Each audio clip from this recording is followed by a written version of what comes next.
What's up? What's good? What up? Welcome What to up? the Hood Point Point.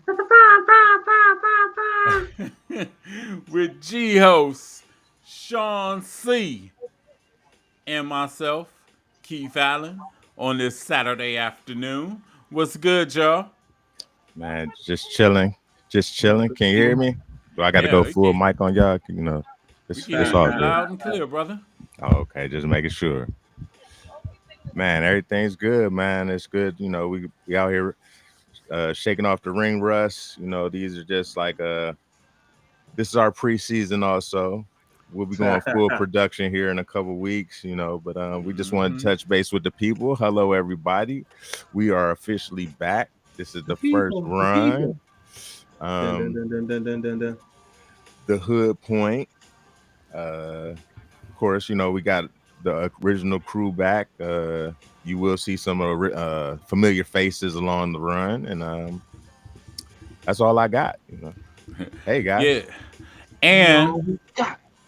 since we're back, I like to tell everybody that's watching, please subscribe to the Hood Point YouTube channel. Please yes, subscribe to the Hood Point YouTube channel. It's scrolling at the bottom, even though it's a color I don't want right now, but it is what it is. It This is what guy. it is. Please subscribe to the Hood Point YouTube channel. We done made a couple yes, changes. yes. Things will be a little different. We are independent, so we need your support. Definitely go and subscribe. Things are coming. A lot of things are coming down the pike here, and we're gonna just need you to follow us and just go to G Host's Instagram, David Cage. He gave a heartfelt message that pretty much encapsulates how we all feel. Go check it out, or post a link in here somewhere. It's gonna be what Yes, it's gonna sir. be. We got this. Almost shed a tear. I was like, yeah, Turned on the camera. Turned on the camera. wow. Did this dude move to Soho or something? What did I miss? Not Soho. Ah. Yeah, this dude was didn't move to They said Soho. What's up, Soho. E? What's going on with you? Oh, we can't hear you, E. We see you. We see you, but we can't hear you. We see you out in your flat and in, in cans, but we just can't hear you. Not the flattened cans.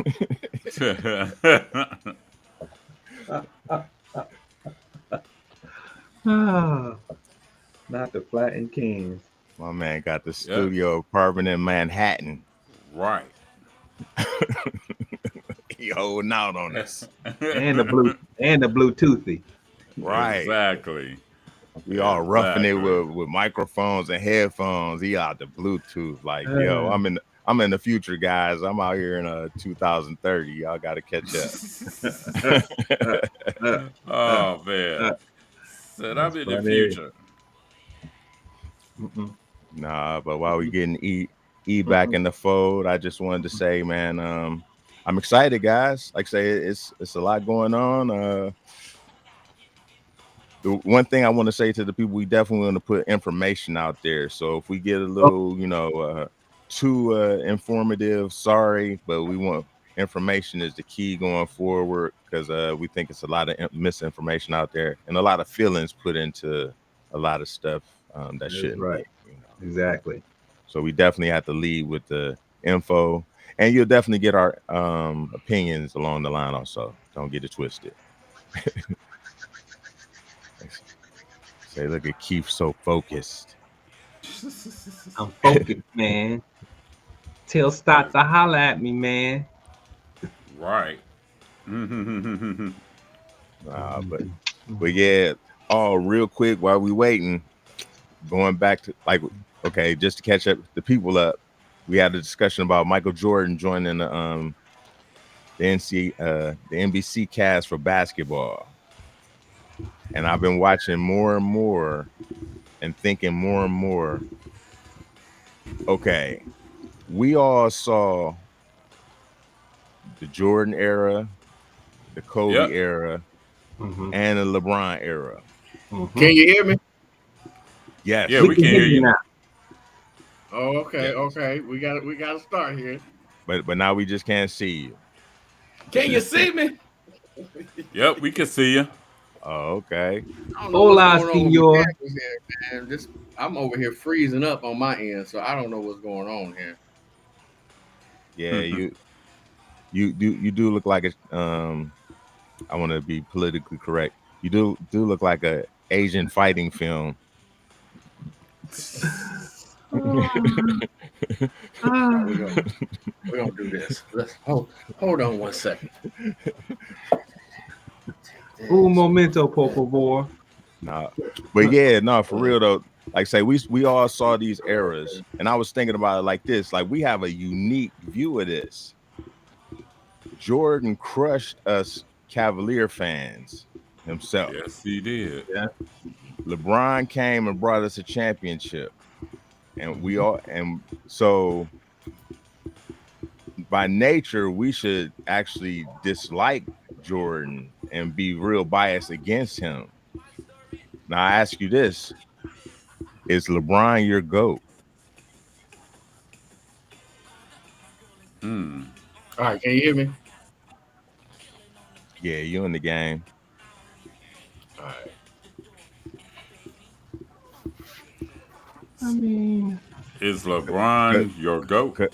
Cause we're from Northeast Ohio, like saying he brought us a championship. Jordan took championships away from us. Does that weigh in on your GOAT decision? Like, are you holding that against Jordan? Like, well, well, you know what? I do because I'm gonna go with Kobe. that was the second part of my. We was gonna get there. You jumped ahead, but That's my grudge. That's my grudge. okay. So we taking Jordan off the table, so we can jump straight to Kobe. So I'm gonna go with Kobe because Jordan took from me. That's my grudge pick. Oh, you taking Kobe as the grudge pick. The overall as the grudge. I got you. I can't ride with you on that one, but I feel what you're saying. Hey, you said if Jordan, as Northeast Ohio, he took away from us. Because but that doesn't mean I'm gonna pick LeBron just because of that. I'm gonna my grudge pick like I'm gonna go with who I think is the next best, and I think Kobe would be next best. Because we're from here, so we and he brought us a championship, and it's like no Bron slander on this side ever. You know what I'm saying? But as a level set, I have to say that like Jordan is the best player that I've seen. You know, hands down. Like say the conversation starts after him, and that's what I was gonna say about Kobe.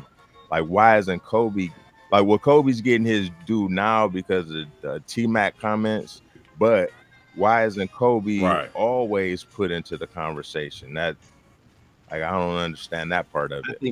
I think because he was inside of LeBron's in theory, even though he did win those championships. Technically, was it? When did they three-peat? When did they win? Was that early?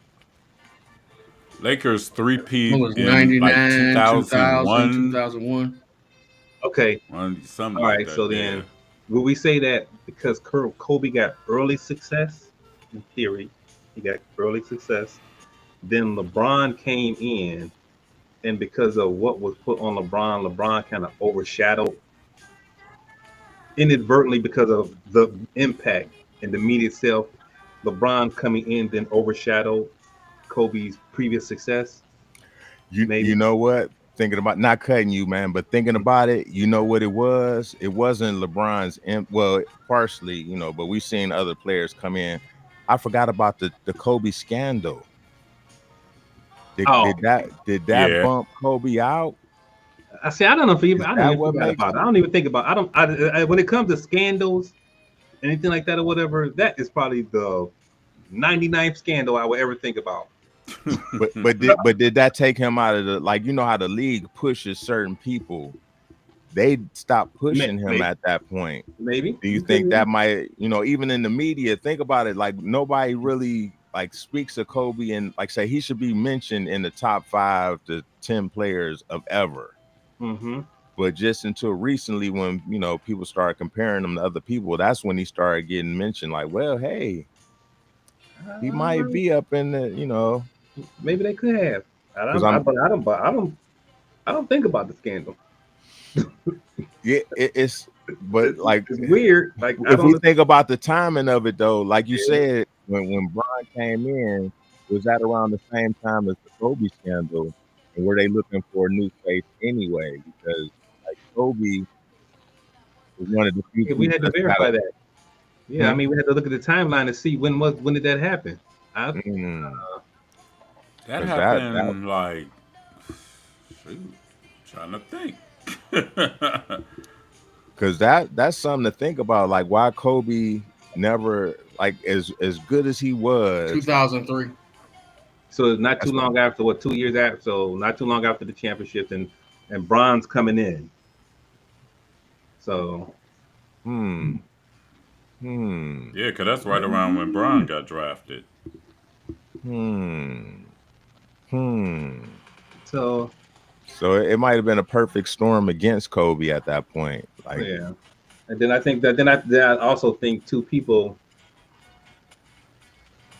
We didn't get the deciding factor because we didn't get the Cavs and the Lakers in that championship. If you think about it, right? We didn't get that to happen. Say the head-to-head, and then because people always look at it too that head-to-head, LeBron has a dominating record over Kobe head-to-head.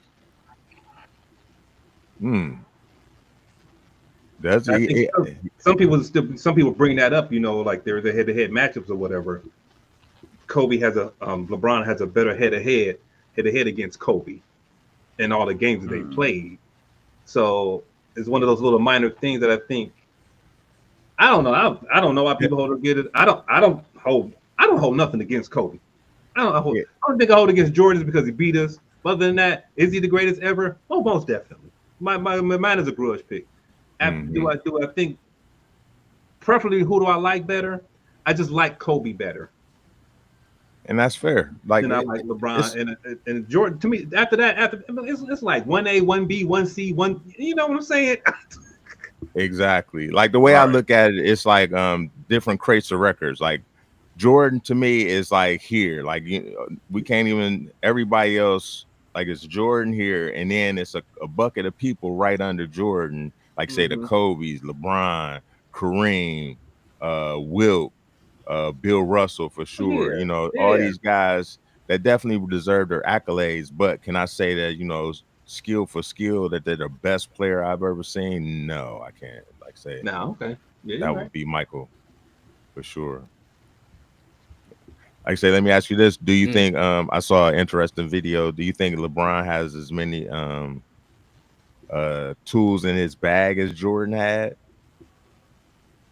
Like far as moves, escape moves, dribble moves, just getting bucket moves. I think they're just two different players. For their position, I would say for his position, LeBron. But then again, I still think No, it's not even close. I'm not LeBron, but like if LeBron was 6'4", would he be this dominant? Oh no. But because I still don't think we ever really seen.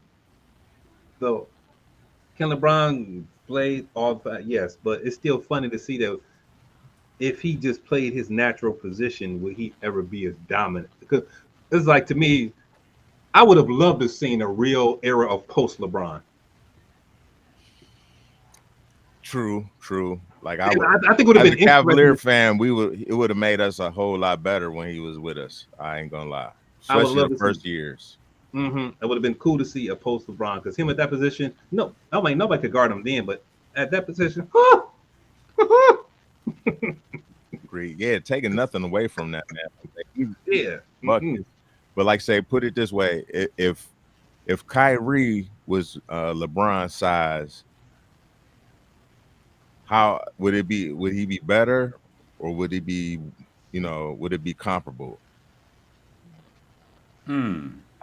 I think Better than Kyrie. who? No, like say if LeBron Kyrie and being like Kyrie were the same size, You you mean height or size? Is yeah, he better than LeBron? just the same archetype. If Bron stood next to a Kyrie that was LeBron's size, would those dudes be the same? Would they be on the same level? Can he still be able to do everything that Kyrie does? That's what I'm saying. You got to look at skill. Hell set. no. That's Hey, my man, question. Like how brother. it, Hey, brother, don't ask questions you already know the answer to. I don't know how people look at it. It starts to, Hey, even though you like, even try and make this a conversation, you know doggone well the answer to that, please. man. Like, it's people out there in the world Here that we think go. LeBron is the greatest player to ever play the game, which I respect. And he has he has a crazy bag. And I'm like, he's a dominant player, but I think that's, like you said, size and the style of game definitely plays in, because if I put, like, say, or you put Jordan, you add 2 inches and 40 pounds to Jordan with Jordan's skill set. The mid-range alone, you ain't even gonna add the 3. That's what, like, it makes the conversation like a little wow. You'd be like, wow, okay, or how about, I got one for you, a guy that's very seldom mentioned and should be. If Larry Bird had LeBron's athleticism, would they be the same guy? Would they still be on the same level? No. No. What was no. Larry Bird with little athletic wait, ability Bird had could what? shoot, rebound, and he would post up every now and then. And he had that nastiness where he probably would have won about 6 titles. The Lakers, I mean the Boston and who? 90s? I mean 80s. Hey, The Boston. Hey man, if Len Bias would have just Len lived, Bias would have lived, and Reggie Lewis would have, you know what I'm saying? Oh, but yeah, that's a whole nother something. But yeah, what was you about to say, E? You taking LeBron over Larry Bird? No, he was still trying to figure out what the size you was talking about. Back to the same LeBron Kyrie conversation. A 6'8", 270-pound Kyrie. Hey, he just don't understand. He keep asking questions he already knows the answer to. I understand you're trying to fill the time and you're trying to make conversation. I'm just trying to find the guy that's comparable to his skills. Okay, KD is unfair. Like, okay, now you just getting outrageous now. I'm trying to think of, I like to mention Randolph real quick. Keys. No, go ahead. I'm sorry. I like to mention real quick, if you want to chime in, feel free to chat with us. The chat lines are definitely open. He tickling me. Thank you for bringing us back together, Keith. Because Sean over here. I'm not, man. I'm trying to figure out where everybody feels like LeBron's skill set is. That's all. Like. Okay, I got. LeBron is good at what LeBron does. Go ahead. I got the perfect. Okay, can we say that LeBron, if Andre Miller was 6'8", 250, would they be on the same level?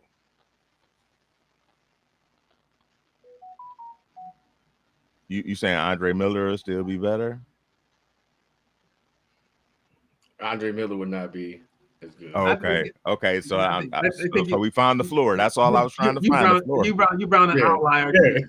You were taking great and putting on top of, like, it's like, we have the gold, we have the silver, bronze, and gold package, and then we have a platinum package. And gold and platinum, you was like, well, if I took a little bit of gold and put it with the platinum. No, okay, I'll flip it around. Like, let's say if Kyrie, he over here, he over here taking John Wick and giving him the Thanos. Here we go. If we take Kyrie and put him in the Jordan archetype, 6'6", whatever, would he be better than Jordan? He would have a 3.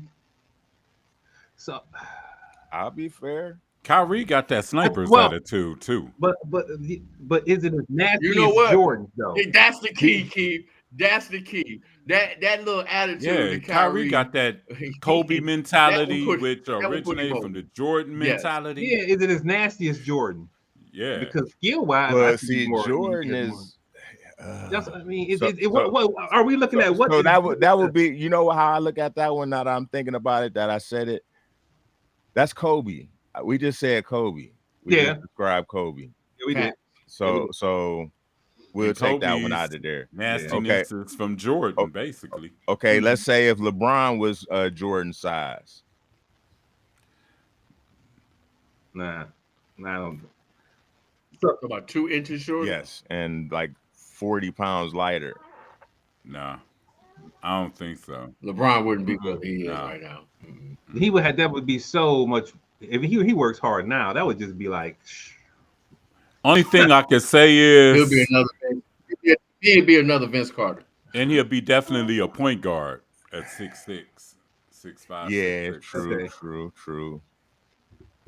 I don't know. You slighting Vince on that. Vince got some J work. I'm not slighting anything, It's just that you ain't holding the same conversation with Vince and Jordan and them. True. I see what you're saying. Vince is a little bit low. Yeah, true.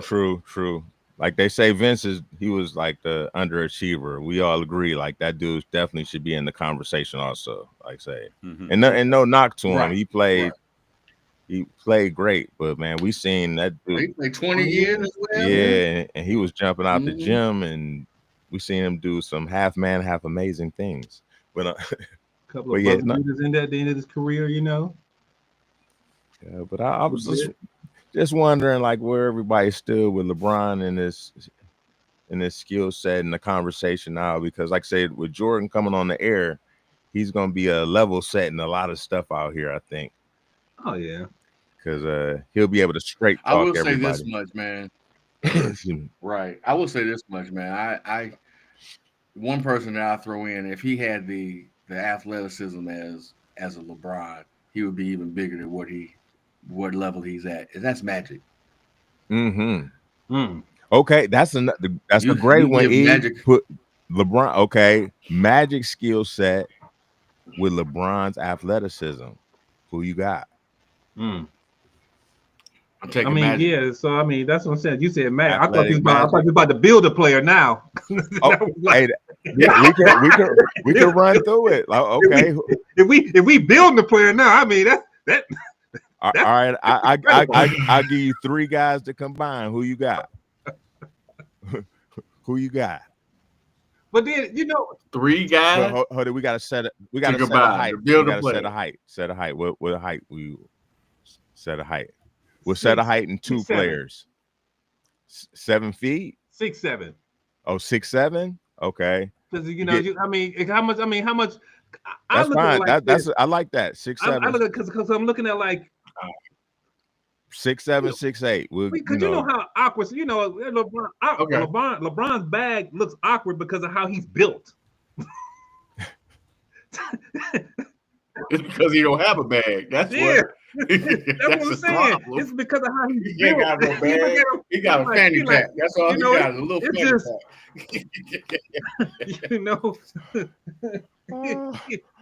So I'm also looking at a once visual. Again, no Bron slander, guys. No, I refuse to let this happen. No, I am not. Hey, we are not saying anything wrong.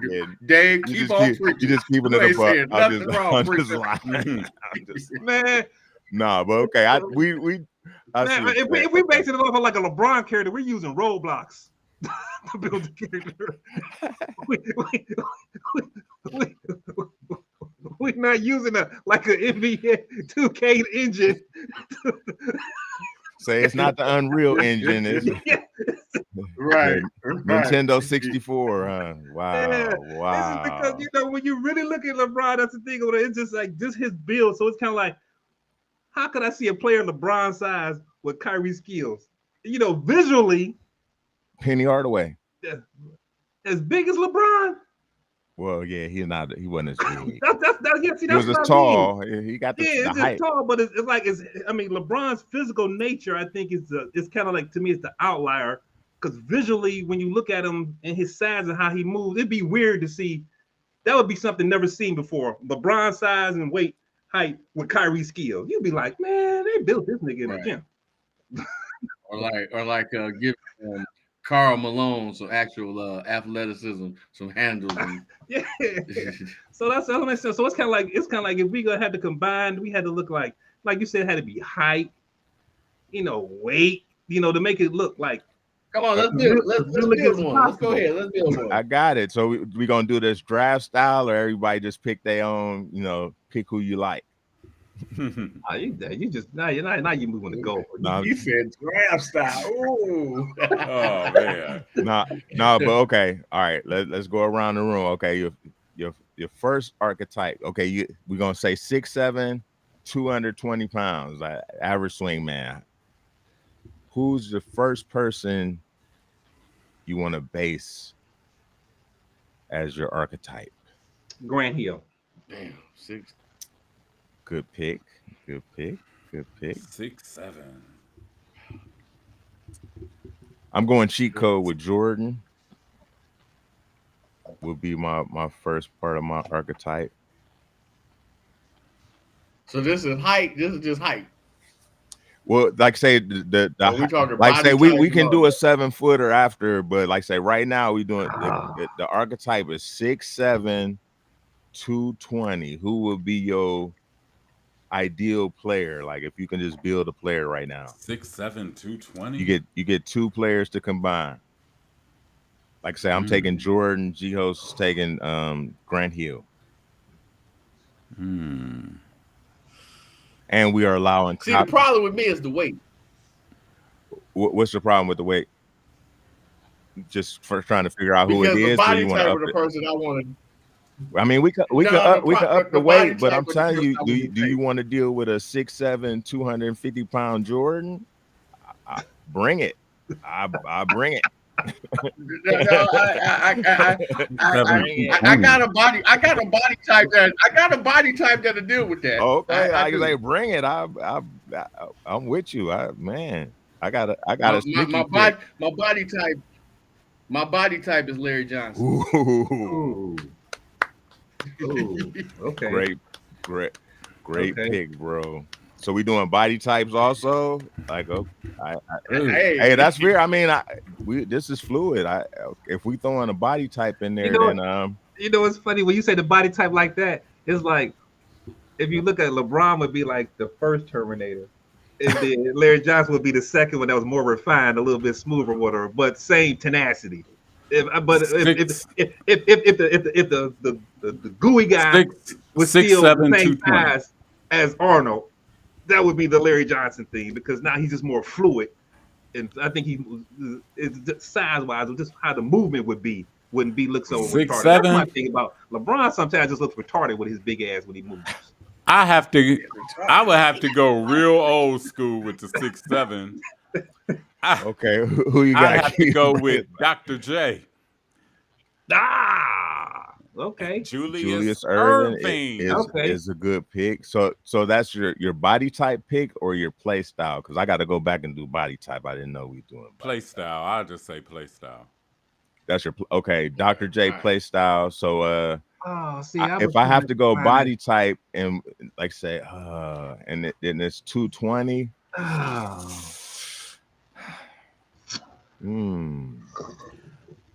Damn, that's a good one. I know who I can go with at 220. I have to go old school again. Go ahead, you in there. Marcus Johnson. Ooh. Used to play for the Milwaukee Bucks. Yeah, of course. Big Marcus Johnson. Back in the 70s, 80s, was on White Men Can't Jump. Yeah, talk about I'm gonna get my gun, shoot off. Yes. I got you. Hey, he was a tough little joker with him and Terry Cummings back in the day. Okay, since we doing ridiculous body types, I'm taking Anthony Mason with the second pick. Jordan play style, Anthony Mason build. Let's go. And I do my wild card at 6'7" too. That would be Mark Aguirre, the Dallas Mark Aguirre. Is that your pick? Like you can't throw wild cards in before the picks in. Okay. I mean, you get 2 picks. You could take Dr. J and Mark Aguirre. I got the Grand Hills place. Dr. J. So I got my body type. I ain't picked Right, Yeah, you got to so pick yeah. a play Old style. school. Yeah, you got to throw a play style in there, and then we can move to the final I was player. combining the play style and body type with Grand Hill, so I guess I got Oh, you got to pick a play. Okay. Okay, I got it. I would give my play style Kyrie Damn it. and Larry Johnson's body. Ooh, that's tough. That's fair. Ooh, that's tough. With the part and the Like I say, it's not, and it's we did. With the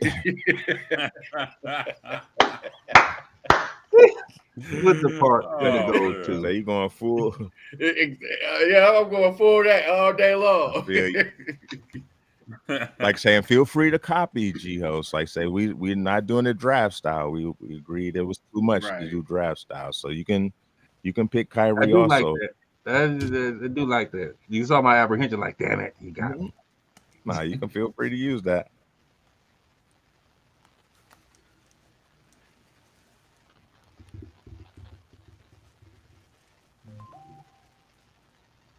Oh, I know who my last guy is already. Oh boy. Now, what's the last category?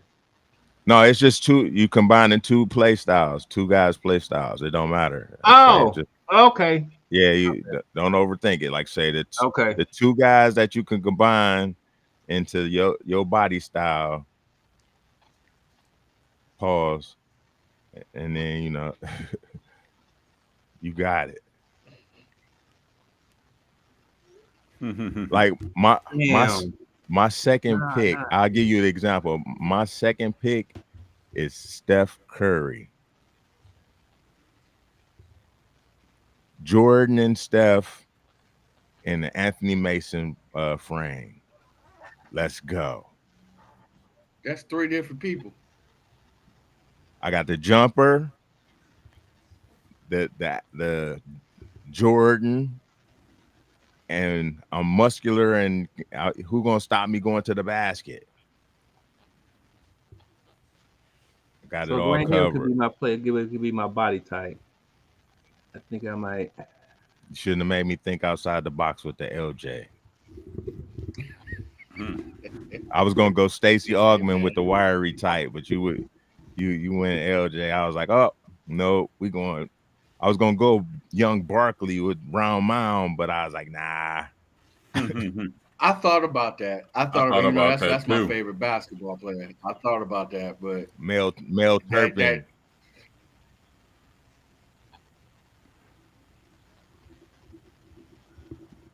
You give me the skill set of Kyrie, the LJ body type, and I'm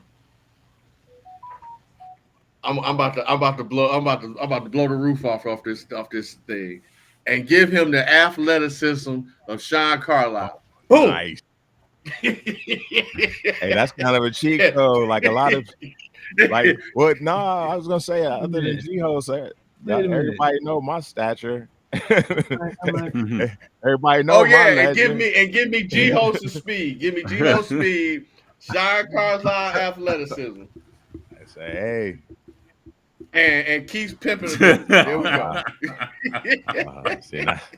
I think that's Pee Wee Kirkland. Okay, so I just want to go with my Kyrie. I want to go with my Kyrie play style, my Grant Hill body type, because I think and then I just want somebody who just, and then I want to go with Sean Kemp. The Rain Man. Thought about because Grant Hill already took it to the hole and throw it down or whatever. But if I give him Kyrie skill to get to the basket and then get that right in the circle against people, we punching on everybody who's alive. Yeah. Facts. Hey, that's fair. That's fair. Hey, we're gonna have a battle with my LJ guy and your guy. That's what I want to see. That right there, punching on everybody. I'm punching on. Yeah, you guys be battling for second because we'll just be getting buckets on my side. We just you just shoot lights out. Lights out, unstoppable, just going, bullying people, talking trash. We want a little more contact. Pause. No, go ahead, Keith. Oh man, I think I want to change mine. I think I All want right. to change mine now. That's what I want All to right, see. go I ahead. like that. That's exciting. That'd be exciting for me to see as a player. I want to go with Dr. J, and then play style Magic Johnson. Okay. And who your combo got? Combo guy. Oh shit. Mmm. Combo guy. Combo. Yeah. Combo. That is good. Yeah. That. What the See, combo guy got consist of? it's just two guys that you would put together to make into one. Like say mine is Jordan and Steph. And then another guy just to kind of like technically those are more like the what you if you want what we're gonna call those like the skill finesse guys or whatever, and then your body type kind of brings it together. I guess you want to put like that. Yeah, like the skills combined on whatever but the 6'7", 220 Yeah. Dr. Okay. J. Yep, Dr. J and Magic. So you're gonna just put those guys together? That's it. That's You it? know, Yeah. just leave it at Yeah. that. Yeah, Okay. leave it at All that. right. All That's right. fair. That's fair. Hey, your guy's gonna get bullied, but He a little clunky. yeah, he ain't no back downs going on over here. But we gonna run you off the flow. It's gonna be a track meet.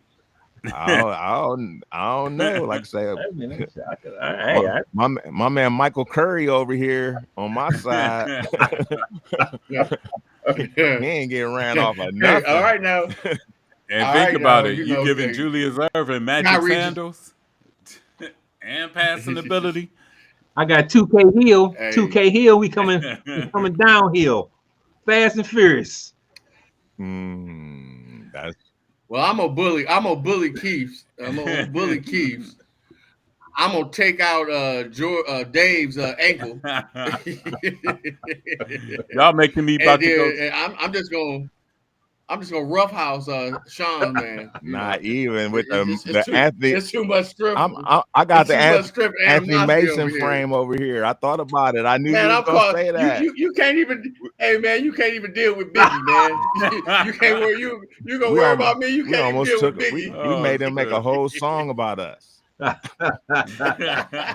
How about that? that's interesting. That's interesting. Oh That man. is. And next go round, we have to do big man. My big man is just Shaq.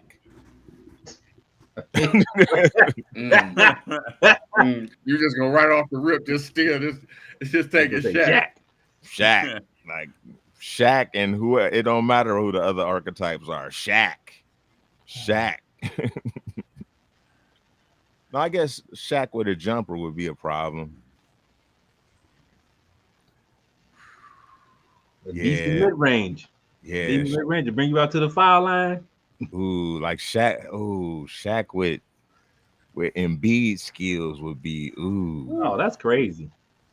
Yeah, that ain't even fair. That's unfair. Yeah, that's unfair.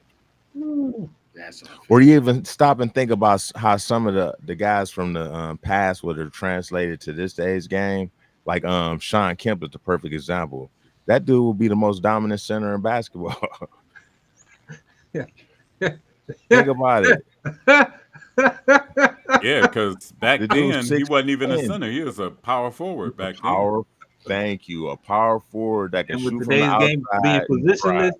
positionless, And that man could run, jump, dribble at 6'10", like, and was dunking on people. Like it wasn't like these I got you dunks. No, I'm going up over you, Those was highlights.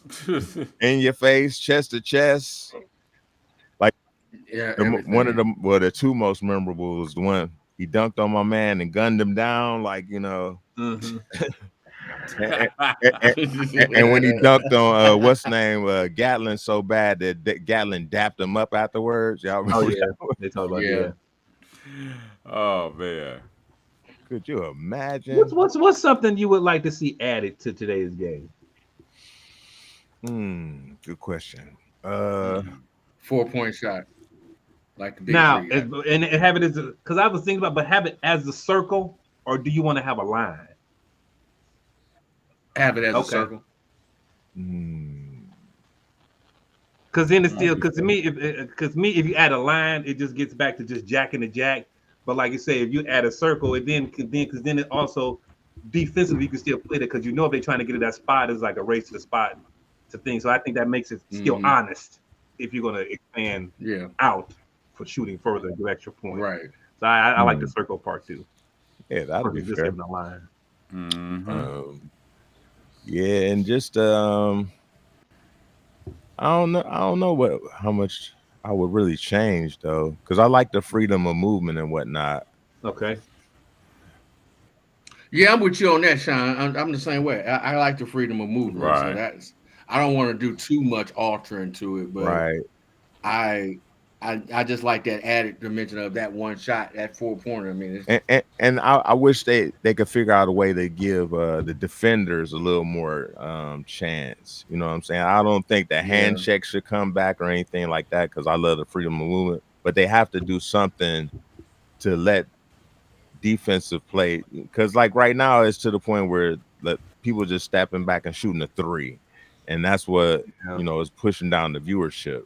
They got to do something to let defenders play, like okay, not full hand check, but let you get the initial, hey, some kind of contact, some little kind of contact. Don't call every little thing like, hey, he touched me. If they would you like to see a scale back where offense can't initiate contact as much to get a foul? Oh yeah, they definitely got to take that out of there. I mean, I thought they did some things to do that. Minimize it. Because you get verticality now in the league. Like the defender gets to jump straight up, and if you jump in and initiate it, they're supposed to call it the other way. But I've seen it called, like even in the playoffs, we saw it called questionably. Like for the Thunder, like SGA, that's his go-to, like pump fake. That's his go-to. And then just him and Tatum. Definitely. Like these dudes are pump faking and going straight into it, and you're not supposed to be able to do that. So they definitely got to clean it up, but it's going in the right direction because I think that's bad. I don't like remember like when Reggie Miller and those guys used to pump fake and just blatantly just jump into the guy's chest. Like sound like your battery came out the microphone. Oh my bad. Oh, it's still like crunchy. Yeah, it sounds static. Yeah, static. Oh yeah. I didn't do nothing. Like something with a rye. Check. Still rye. Yeah. I don't know. Check. 1, 2. Sound like your mic. Sound like your mic when the short. Yeah, like it's like a short cord. Right. Let me check it out. Am I still bad? Yes. Hold on, I'll be back. I shall return. Do you think? Man, we got any more of them some t-shirts, man? We need some Hood Point t-shirts, man. We need to bring them back. Hey, I can make it. Oh, okay. I might need one of them, man. It's what is it? $3 for the t-shirt and $3 for the thing. Oh, the film, the screen or whatever. I did it as a test, and I was like, well, let me just see how it comes out or whatever. So I was like, okay, for what it is, it came out. I forgot what I would change on it after I looked at it. I got to remember. Oh, I think of because of the size, how it actually looks on the shirt. Like I say, from there you can see it, but if you saw it up close, you would see like it's like I hadn't figured out yet how to make the size appropriate for the size of the person in the shirt, if that makes sense. I got you. The bigger the person, it's gonna be more. Exactly. So so that's what I would have to do. I would have to look at so when it's on a shirt, it looks appropriate for that size. So if I got an extra large, that's fine. I got this font, but then if I go up 2 or 3 sizes or whatever, it's just gonna look smaller on that person's shirt, and it doesn't look like it's supposed to be, or to be or whatever. Yeah. I got you. So I think that was it to try to figure out because I didn't know because I just ordered it. I said, well, let me just see what it looks like because I just want to see how it goes across to see because I didn't know if I wanted to have the and then the hood point below it, or could it go all the way across together, whatever. So once it came out like that, I was like, oh, okay, it's not bad. So then I got you. But yeah, no. I got a question, Sean, when he come back to ask, man, my dudes and my little group chat for fantasy league. I thought it was an interesting question. If you got the option. I'm gonna give you a couple names, and you can pick two out of these lists of how many names I got. 1, 2, 3, 4. I got 6 names, and we can add people to it if you want to. But we're gonna start with these 6 names. Out of these 6 names, you get to pick 2. Okay. Who got injured? 2 players that you wish never got injured and could have played their full career. Well, I picked one for my body type. Let's see what you're talking about. I'm gonna give you these names: Bo Jackson, Ooh. Sterling Sharp, Man, swinging for the fences. D Rose, Grant Hill. I'm gonna make it 7. I'm gonna add one more person into there. Sean Taylor, Penny Hardaway. You're Evo for that one. Wow. And lastly, Len Bias. Here's Sean. There he is. Can I be heard? Can you hear me? Yes. There you go, sir. Yeah, we hear you. Am I still crackling? Am I crackling? No. Can you hear me? Nah. There you go. No, you're good. Okay. You're Good. good. Just making sure. Okay. I You had didn't to do get anything. I had to get out the Nintendo. You had to get out the Nintendo cartridge. You know it. I was just sitting here like, damn, I ain't even do nothing this time. Usually I caveman it and do something stupid. I was like, man, I was just sitting there talking this time. Golly. Come on, It was man. at the Nintendo card. He was over there the whole time. Oh shit. Uh-oh. Oh, that's hilarious. Ooh wee. 7 All right. players. All right, yeah. So I'm gonna repeat this. I don't know if you heard me, Sean. So I'm gonna list off 7 players. You have to pick 2 guys from these 7 that you wish had never got injured and could have played their full careers. Oh. Injured, whatever it is, could have played their full careers. Oh. Bo Jackson, Sterling Sharp, Sean Taylor, D Rose, Grant Hill, Penny Hardaway, and Len Bias. Oh, that's easy for me. That would be Bo Jackson and Len Bias. Easy. That was the same. Yeah, that's an easy one. Like, no disrespect to those other guys, but like say Len Bias was gonna be special, and Bo Jackson might have been the greatest athlete we ever seen in life. Yeah. I'm gonna go out the box. I'm with Grant and Bo. 2. Albert Bell and Don Rogers. Yeah, Don Rogers is a good pick. Albert Bell probably would have had about 600 home runs if not for the hip injuries. True. Yeah, but those are good choices. I like the Penny choice too. Penny definitely would have went a lot farther. So if you think if they'd have stuck it out, would Shaq have turned into the player he was in Orlando with Penny over the years? Oh yeah. Or you think that trajectory was not going to change for Shaq? Nah. Well, I would add this. The only thing that I would change is if Orlando was willing to give him the money that he wanted, because remember that was part of the reason why he tried left. to play him cheap. Orlando wasn't trying to. They tried to play him cheap, and my man out there, and the Lakers came and offered him the money. That they say they okay. Yeah. Okay. So that's my only concern. If Orlando was willing to give the money, and it was just Shaq just wanted to get out, that's different. But Shaq, I think Shaq and Penny staying healthy, he would have stayed. Yeah, it would have been something. Yeah, that they would have inside outside game. And you got to remember Nick Anderson was there too. They had and don't forget about Dennis Scott. 3D. They had a lot of they could have put together And, some things, and like I say, Penny was the perfect what's compliment. my man? Got it up with Horace would have stayed there when he still left to go to Chicago. Oh, yeah. Forgot about him. Could have been yeah. Yeah, that would have been crazy. Didn't think about that. Mm-hmm.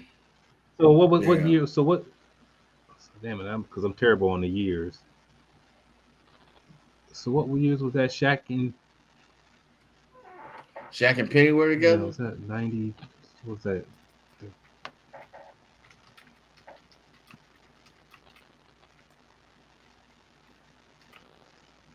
Because then Shaq, you said it what 99, 2000, 2001 was a three-peat? Mm-hmm. Yeah, do you talk about the Lakers? So that was Shaq's dominance then. So do you think Shaq would have been mature enough to help? They would have been mature enough to, if they stand together, because now that would have been a couple of years for that second half of the Bulls run. Yeah, I mean, do you think? Them staying together, Jordan coming off, because that's what I'm telling people. Like, what's the timeline in that? Like, yeah, I mean, if you asking like if I feel like that Orlando team would have been able to eventually beat the Bulls, I'm gonna say no. But they would have been in the running every year. They would have been one of the more competitive. A good series. Yeah, because you think they would have been mentally. Yeah, I think they would have gave. They would definitely. Yeah, I definitely think they would have gave them some run for the money. Okay. Yeah, they would have been one of the better teams in basketball for sure. Okay. But like I say, it was a team out there that's pretty dominant during that era. I mean, a couple of them, like you came short, like the Pistons during that era. Like say the Celtics had Hall of Famers. It was a lot of good players. So wow, I didn't even realize. I just read something here. What's that? Mm-hmm. No, I was just gonna say real quick that people talk about the athleticism of old players, and you look at the old tapes of Dominique's head over the rim and Tom Chambers putting his knees in Mark Jackson's chest. You be like, man, these dudes wasn't plumbers. They jumped to the top of the backboard.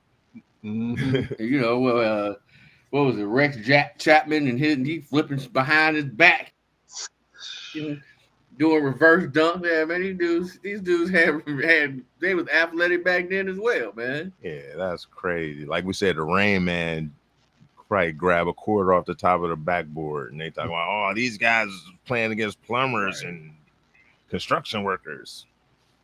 Right. Do you think like in today's game, because we're talking about the athleticism, especially with the dunking or whatever, do you think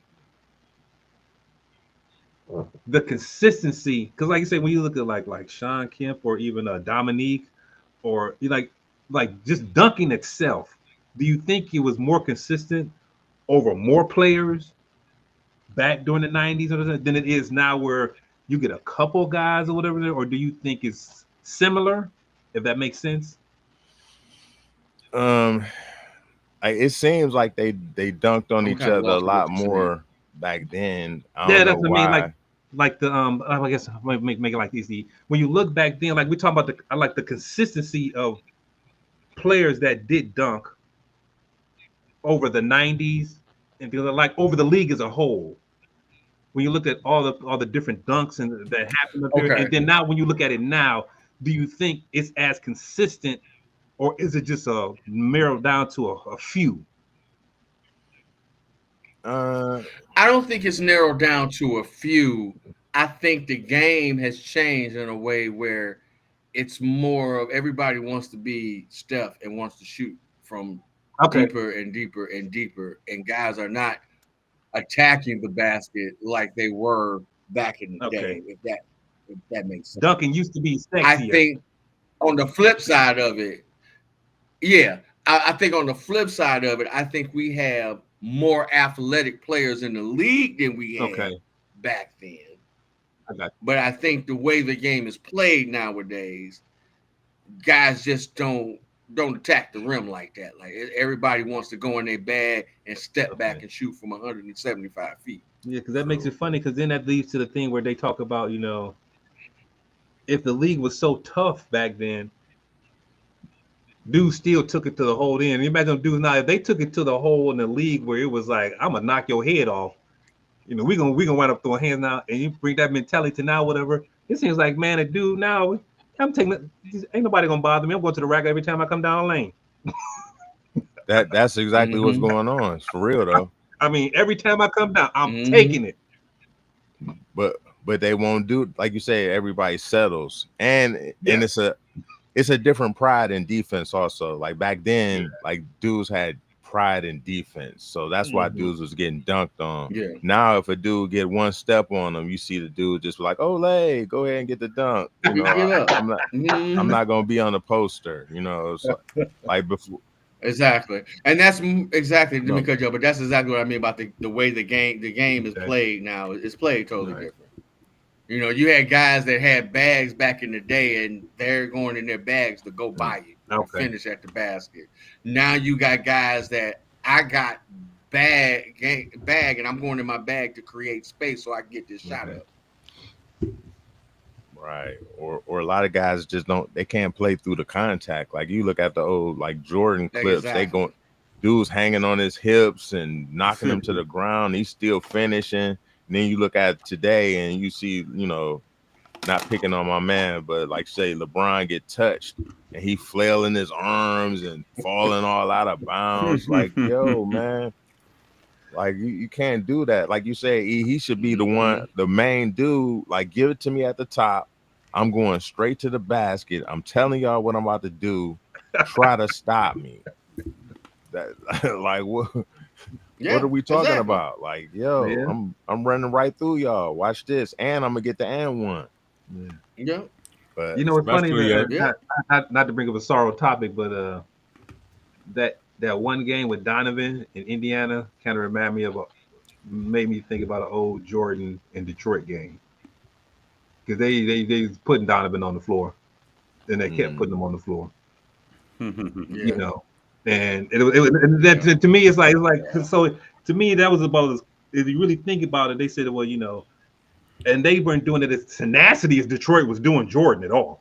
Oh no, it's not even close. Like it's not even close. But they was doing it to whatever they did to put him on the floor now. So and that makes me think about it. It's like, when they talk about the different eras or whatever, who could actually play in that? Because I mean, you really think about it, he was getting put on the floor. Mm-hmm. Oh yeah. Put your best dude on the floor.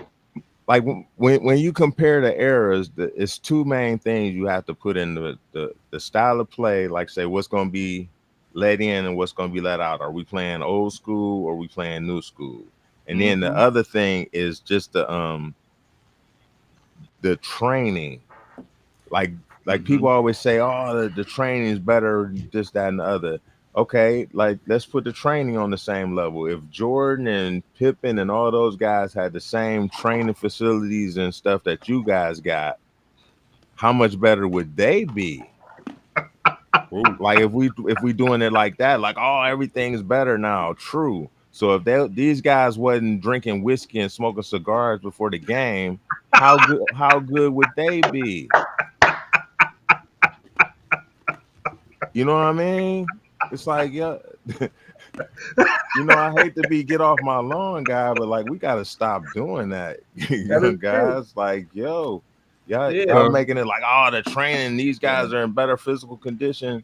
That's a testament, a negative testament against what's going on now. You guys got all this training, and we heard stories that meant Jordan left the casino the night before, drinking and smoking, show up to the game an hour before, smoking a cigar, and give people 50. And still in a more physical game. And the whole you getting triple teamed and knocked to the ground, like you said earlier. And think about it. Rodman to be going to Las Vegas and back 2 hours before the game and get 25 rebounds. That's what I'm saying. You get all them dudes was kicking it. Like we all worked at the Ritz. We ain't gonna name no names, but we seen how many people was doing things from out of town, doing things before the games that. and after the games. Like, come on, y'all. Because That's could you crazy. imagine Patrick Ewing and Akeem Olajuwon with today's training? You understand? Like Akeem, let's use Akeem alone. Like, just imagine. Like, he's put it this way: Akeem is training dudes right now. Right. Now imagine if he had training. Right. The facilities, the doctors, the technology. Bro, Everybody had a cryo chamber like LeBron. that's all I'm saying, man. It gets so crazy. Like, oh, these guys are jumping out the gym. Man, Or if they were Bird jumping out the had gym back today's then. trainer. Bird had today's trainer. Well, you know what? Another thing I think to bring that to is just so interesting is like who's out injured with the injuries. So Tatum's out. Oh, you talking about major Halliburton, injury? Halliburton and Lillard. and Lillard. So those are like three premier, talents in the league. Can you go back to that time period and see where you thought where it was like, Bird's out, Magic's out, Dr. J is out. Yeah, it's been a couple times, but yeah, not to this extent. it's not to this extent. And do you think what is it now that seems like, is it the training or is it not the training, or was it just luck back then, or that's just what it was? That it like the way I look at it is okay, the best analogy would be, okay, you ever met a dude that worked on a farm? You notice how they way stronger than us, regardless of, like, you could lift 1,000 weights and whatnot, but them dudes are like ox strong because of the work that they did. Right. I think that's how the NBA was back then. Like, these dudes actually played the game every day. They wasn't like focused on lifting weights and doing drills and whatnot. They were actually playing the game, repetition. They were doing that. Now everybody's focused on, I'm gonna work on this shot today, and I'm gonna work on this shot and these handles, and it's just a different style. That's all. But like I say, those guys had old man strength back then. And you got to think, everybody wasn't, like, dudes wasn't coming straight out of high school into the league back then. Like, it wasn't a whole bunch of dudes like that. Yeah, they was a little bit growner. So you was that extra 4 years of basically basketball. So like, a little bit more development per se. Development, just being older. Like, say, the difference between a 17-year-old and a 22-year-old. You start to get a little bit of strength. And like you said, if they keep, like, another great example would be like Luka. Like, Luka's been playing professional basketball since he was like 15. And you can tell he's stronger in different ways than dudes that have been lifting weights, trying to train to do this. Who was starting who was at 15 in AAU and doing something like that versus, he's already out there playing with the big. I think that thing helps too, is playing that type of organized ball early. Mm-hmm. And it's not, it's not the same as AAU. No, it's not. No. And I think that helps. That's helped him tremendously. No, and like you said, they're playing professional basketball. Like, they're playing against adults that are trying to, do this professionally over there. Like, AAU is basically a politics situation at this point. You get with different teams and you play, you meet a whole bunch of people. Yeah, and it has necessity. We need that, to get especially our youth out of the hood. They need those avenues. You're talking about AAU. Oh man, that's a whole nother topic that I can give my insight on. He knows. That is right. The AAU world is a whole another unbelievable world, and when you look at it and you tie it into the high school sports and all that kind of stuff in college, it's crazy how, when we were coming up, how important high school basketball was, and now AAU is more important to coaches and colleges than high school ball is. I know for a fact of players that are approached by college coaches telling them to take it easy during the regular basketball season in high school because we need you for my Adidas shoe team over here or my Nike shoe team. Right. Over the summer or whatever. True that. So high school basketball has now Exactly. become like a high school training. It I you guess- know I it, guess de- it it depends on the depends on the athlete, player. the I mean, player. you know, exactly. So if you're somebody that's more of a average, kind of player or whatever, you're a decent player, but you're not one of those upper level dogs as they look Okay. for. High school is going to be for you because you're going to be put in, depending on what school you play for, you're going to get put in a situation to be viewed. And that's all you're gonna play is But high if you're school. somebody that no, it depends because as we were just talking, we live in a day and age where you have on every corner you have a liquor store, a corner store, Okay. and a church and a training facility, basketball training Okay. facility. There's websites out there that specifically that if you like Yelp, you can find a basketball coach, and it's like hundreds. Everybody think they know the game of basketball. So you have a whole bunch of areas you actually to train it or whatever. It's just that once you start training, you put that work in. Now it's like, what sacrifices are you going to make to get to that next level? And a lot of these kids these days are not willing to make that sacrifice to get to that next level. Have all the talent in the world, but coaches want to see, they want that dog. Like for example, my brother's son, he tried out for Melo's AAU team over in Maryland. He made the second level team. He didn't make the first team, and the reason he didn't make the first team is because they told him he didn't have that dog in him. Boy can play, but he's like second all time in the school and scoring and all that, got accolades, but he was like they felt he just didn't have that dog in him. It is levels to the game. I mean, I know what they're saying. Like some dude, like say stats, they look good, like, but then you gotta look at the competition. You gotta look at, like, say if I scored 30 a game, but it's like me and like 5 other dudes that don't even play basketball, of course I'm gonna score 30 a game. You know what I'm saying? Absolutely. And then if I'm playing against exactly. their little sisters, of course I'm supposed to get 30 a game, but like say once you get to certain levels of competition, they can see like head to head. Like you say, some dude you might score all them points, but against this dude that's gonna score 50 a game, what are we doing? I'm sorry. You all right? No, I need to zoom in. I had to look at our friend Keith out a profile pic, and I was like, "Is that Keith? What is he doing? Is that what I think he doing?" It looked like it. I wasn't gonna say nothing when he went to that. I said, "Oh, okay, Keith, you do what you do." I never paid no attention, but then I looked. I was like, "Wait a minute, hold on. Now. What is that? Okay. Yeah. Oh yeah, that's okay. No, that. And you know what? Hey, I'm gonna take it one step further. When I saw that, I went and grabbed my little pen here. I thought, "Well, shoot, we gonna do? Let's smoke it on up here." Man, y'all got that's Vaseline on his face.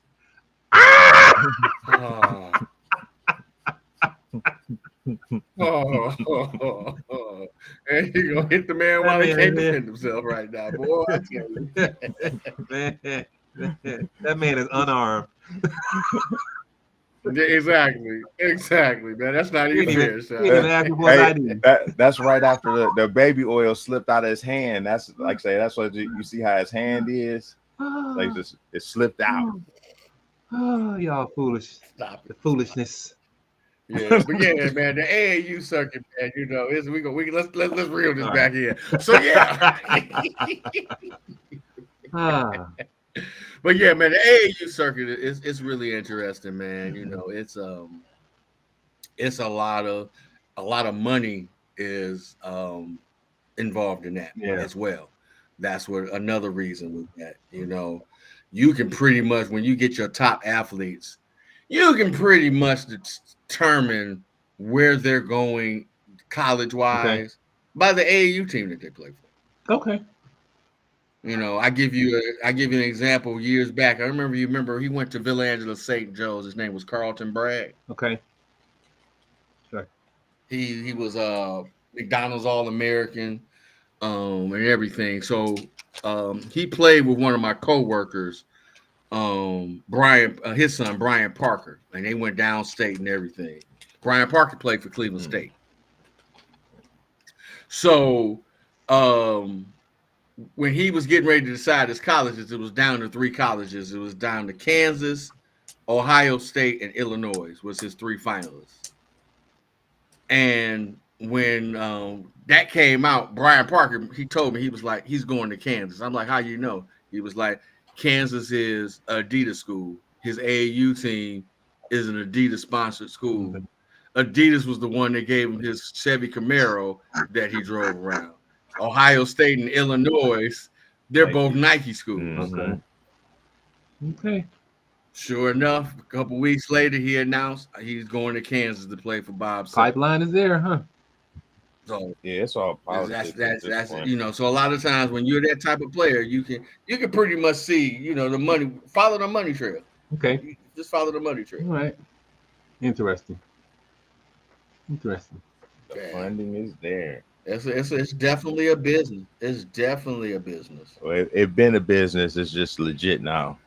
it's above everything's Absolutely. Above board now. And now, exactly. And now you add in the NIL effect to high school. That's what I'm saying. Everything that's even changing. They can more. just skate the rules. It's all about money. They can just buy you stuff at this point. They can give you, you know, that, like you say, before they had to slip you a car or get your mom a job and slip her, you know what I'm saying? All these that she didn't report to, but she got checks on.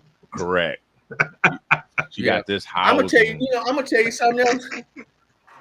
This is how some of what the schools do down here, which is crazy. So to get kids to come to the school, they'll have, like, say for instance, they say they have a dorm at their school for the kids. It's like a prep school. The high school? And they're using, there'll be a prep school, and they're using a church as where their prep school is. Church got a gym for them to work out in. They got some rooms where they can have classes at. But their dorm, so right by the school, they purchased a house that has like 6 or 7 bedrooms in it. And they put double beds and bunk beds in there, and you have all them staying in the house. So they live in there, but they ain't living with their family. They go home to see their family on the weekends, but during the week, during school, they stay at their already house. in the fraternity life, huh? It's like a boarding school. And inside the house, they have a weight equipment so they can work out at the house. There's a basketball hoop outside so they can shoot and get their work on and everything. That's crazy. I saw a video about a school like that. Like the whole school it's just basketball. Like the classes are like basketball oriented. It's crazy. Like it's just straight basketball. Just English is the second. Like it's like an elective. So that kind of sounds a little bit like I don't know how much y'all are hip to Overtime Elite that's down here in the land. It might have been a documentary on them. It like say the way it was. How was this set up down there? Because it's like so Overtime Elite is basically kids go to school, they get an education, and they get paid basically $100,000, and they play basketball. And is it like set up like freshman, sophomore, junior, senior, or is it like just is this like the more after junior? Mostly it depends on. I think you have all different age levels, but most of the people that you hear about are the people like your juniors and seniors. Okay. So, for example, the Thompson twins, right? Amen, and they came from Overtime Elite. Okay. That's where they came from. My dude that I coached with, his son was approached about going to Overtime Elite. Like I said, they get paid $100,000, and you go to school, you take classes and everything, but you're getting professional training. Like Kevin Ollie is one of the head directors of OTE. Man, And so that's something that they do down here a lot. And then they got a whole arena. You can go. It's like $7 for tickets to go to the games, and they have a couple teams, and they play against each other, have a championship, and it's boys and they have girls. And get paid and play basketball and go to school, kinda. Wow. Yep, and get a diploma and everything. Makes and sense. all that to be, what is, I just looked it up. All that to be part of the around 450 player club to try to get to be a member. Yep. Ain't that many of them. Thousands, hundreds of thousands trying to be part of that 450. Absolutely. That's select 450. That's what I used to tell my players, man. What sacrifices are you going to make to try and be one of the select 450? Now, I always would give them my alternative. I said, you may not be able to be one of the select 450, but there's a lot of more opportunities around the world that you can still get some good money playing the game of basketball. Right. Depending on how you So don't just narrow yourself down to just the NBA. backdoor your way in, you still make money. Dude, what was it? Somebody offered Westbrook, what was it, $100-something million for like 3-4 years overseas? Man, who was that? Steve Francis made big bank overseas. Oh shoot! What's up, Stephon Marbury? He was a god over there in China. Yep. That was franchise that got Yao over here. And who else? Like a lot of people. Like even J.R. Smith made a whole bunch of cake over there. He did. Mm-hmm. Well, interesting. So it's like, but then how much of it you think is parent driven versus kid driven? Or do you think sometimes the kid Ding ding. Ding ding ding ding ding ding ding. Parent driven. because every parent thinks their kid is going to make Superstar. that club. Ding ding ding ding.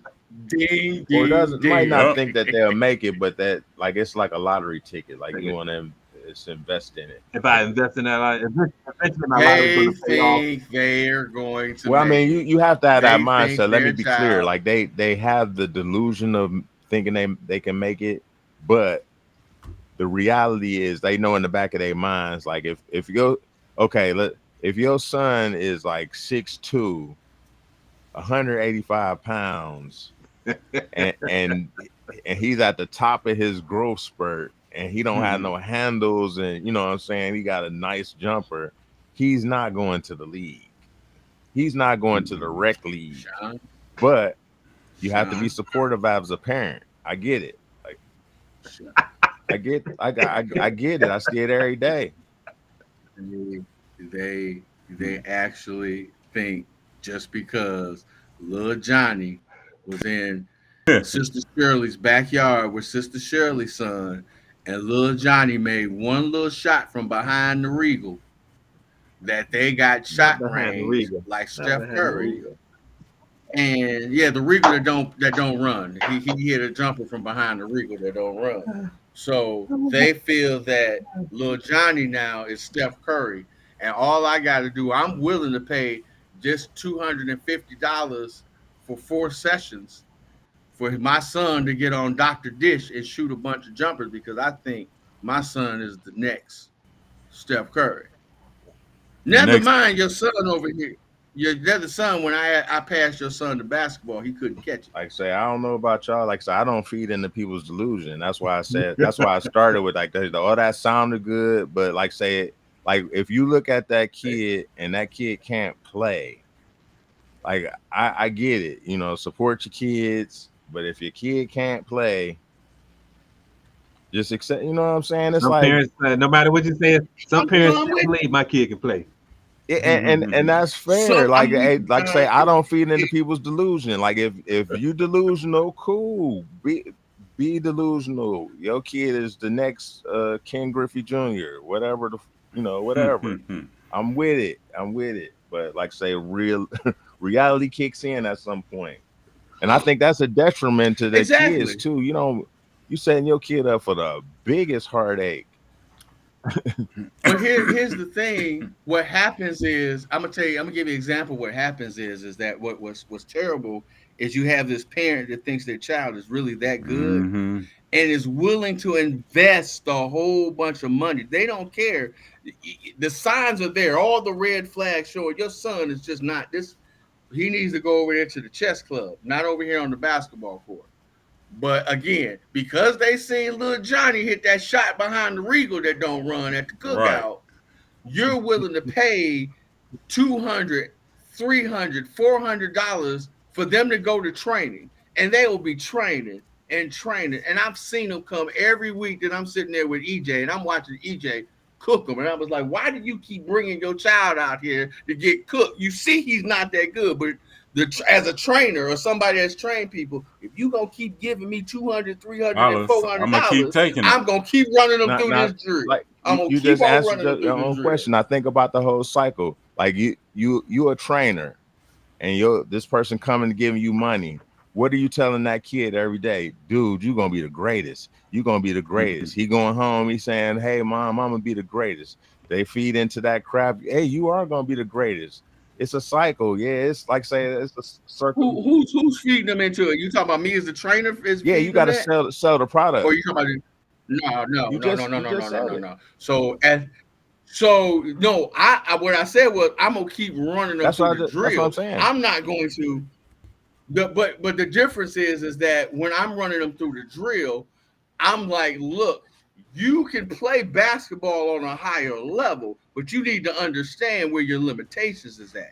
That's what I do. I talk to them and tell them, look, I know you want to play this game, but you're not going to get to this level. But you can play this game and have success. But see, there you go. You just said you're giving the inspirational stuff. Like say it sounds good, like say that you're saying that, but ultimately the kid that you're saying that to is hearing, I can make it.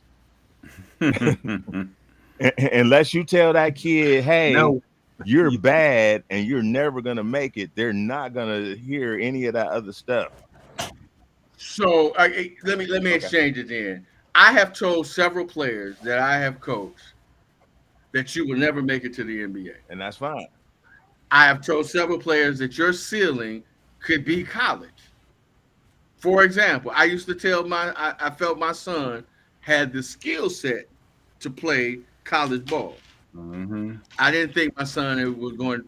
He didn't have the dimensions to make it to the next level. As I say, it's going to be much harder for somebody that's like 5'1", 5'2", trying to play at the next level. Right. Yeah, that's what I'm saying. But let me ask you this: how many people do you feel like rock with like the way that you rock? Like, how many trainers do you think actually would be like, yo, man, you're not gonna make it? Or are they gonna keep making them? They're gonna keep making the money. There are, from my circle that I've worked with through the AA system, there are a lot of them. Oh, so it is some integrity out here. There are here. also a lot of people there's also a whole bunch of them out here that's all about making money. To me that would be counterintuitive to your business to be like, yo, man, you're never gonna make it. If I'm the trainer, call me good or bad, I'm gonna be so encouraging. Like, dude, you might be trash in my mind, but yo, one day, just keep working hard. You feel keep me? Working like you hard. can do it, man. And you know what? You know when you get out of a lot of trainers, I'm gonna tell you what you get out of a lot of times. They see that these guys that ain't gonna be good, but they see one little thing. I can work with that. I can work with it. And I support those guys. Like I say, I'm not talking about any of those guys that genuinely are trying to help kids. But like you said, we know it's a lot of guys out here that are just feeding into these people's delusion and starting that cycle. And that's those guys that I'm talking about. That's why I asked, how many guys do you feel that are actually doing that with integrity? Because taking a check, like say, man, I've seen kids training with people, and you be like, man, why are you training this kid he's destined for a desk job, you know, and there's nothing wrong with it, there's nothing wrong with it. Yeah, absolutely. It's not. This is just not it, man. It's not for. But you can't train for 2 hours every day, and you know that this dude's never gonna. Come on, man. Yeah. I saw the ceiling on day one. Man, I've seen he's gonna be dogging in the rec league. Let's go. Like, yeah. I've seen it. I've seen it. I've had players come through my program like you just don't. You're never going to get it. You're just never going to get it. But your mother still want to pay that $850 to me. Come on. Do You'll what you play. do. You get an Right. opportunity to play. Right. And think about it like this. If you getting paid that much, are you gonna even take a chance and be like, yo, man, you garbage, man. You should really quit. You're gonna be like, I You got ain't turning that money down. I got a quick scenario for you. You is not turning that money down. Scenario Go ahead. based on what we just talked about as you think about it. So let's say you hit the lottery tomorrow. You got $250 million, and you say, okay, I wanna create. You're gonna start small. I want to create an organization. So since we talking about like kids where they fit out in the levels, do that. So we know there's that select 450, and then we know there's like within that select 450, we know that there's the top 200, and then there's the bottom 250 for that. If you could look at that, let's say look at the bottom 50. All the benches around the league, those bottom 50, whatever, and you says, hey, if you want to see where your kid is at or whatever, because at the end of the day, those bottom 50 are still better. oh, hey, have you seen? Here, I got Absolutely. you. Have you seen the Scalabrini TV show? The Brian Scalabrini. Well, he challenges regular guys. Like he's been retired. But regular guys challenge him to play basketball, right? Yeah. And and he was like the 15th guy that you're speaking of. He's And he cooks crushing them. these guys. He's crushing the average man. Like it's not. So if that's your question, like Yeah, like it's if no you could say- need if you to could even say- go into that because those that bottom kids, 50, it says, this is the bottom 50, and this is where you see where your kid, where you think, or maybe that's too high, because then you're looking at the college player then at that point in time. the 15th man on the G League team would cook all of us probably by himself, and I mean all four of us on the floor at the same time, like for real, like it's levels. Like when we was really out here, man. Like say I thought I was good, like real talk. I went to Woodland Gym, and I saw Mark Price in person. Bro, it is levels to this. Yes, it is. That's when I you're knew. real. I thought I could. It is. Yeah, I thought I had the same kind of similar situation with somebody a little lesser. I thought I was a decent basketball player. I hooped with everybody. I remember going up to Shaker High School one day to play open gym and play pickup with Malcolm Sims. Things is It wasn't fun. Things is different, man. Like these, Yeah. It wasn't fun. bro. Shoot, like I went to school with Roosevelt Wallace.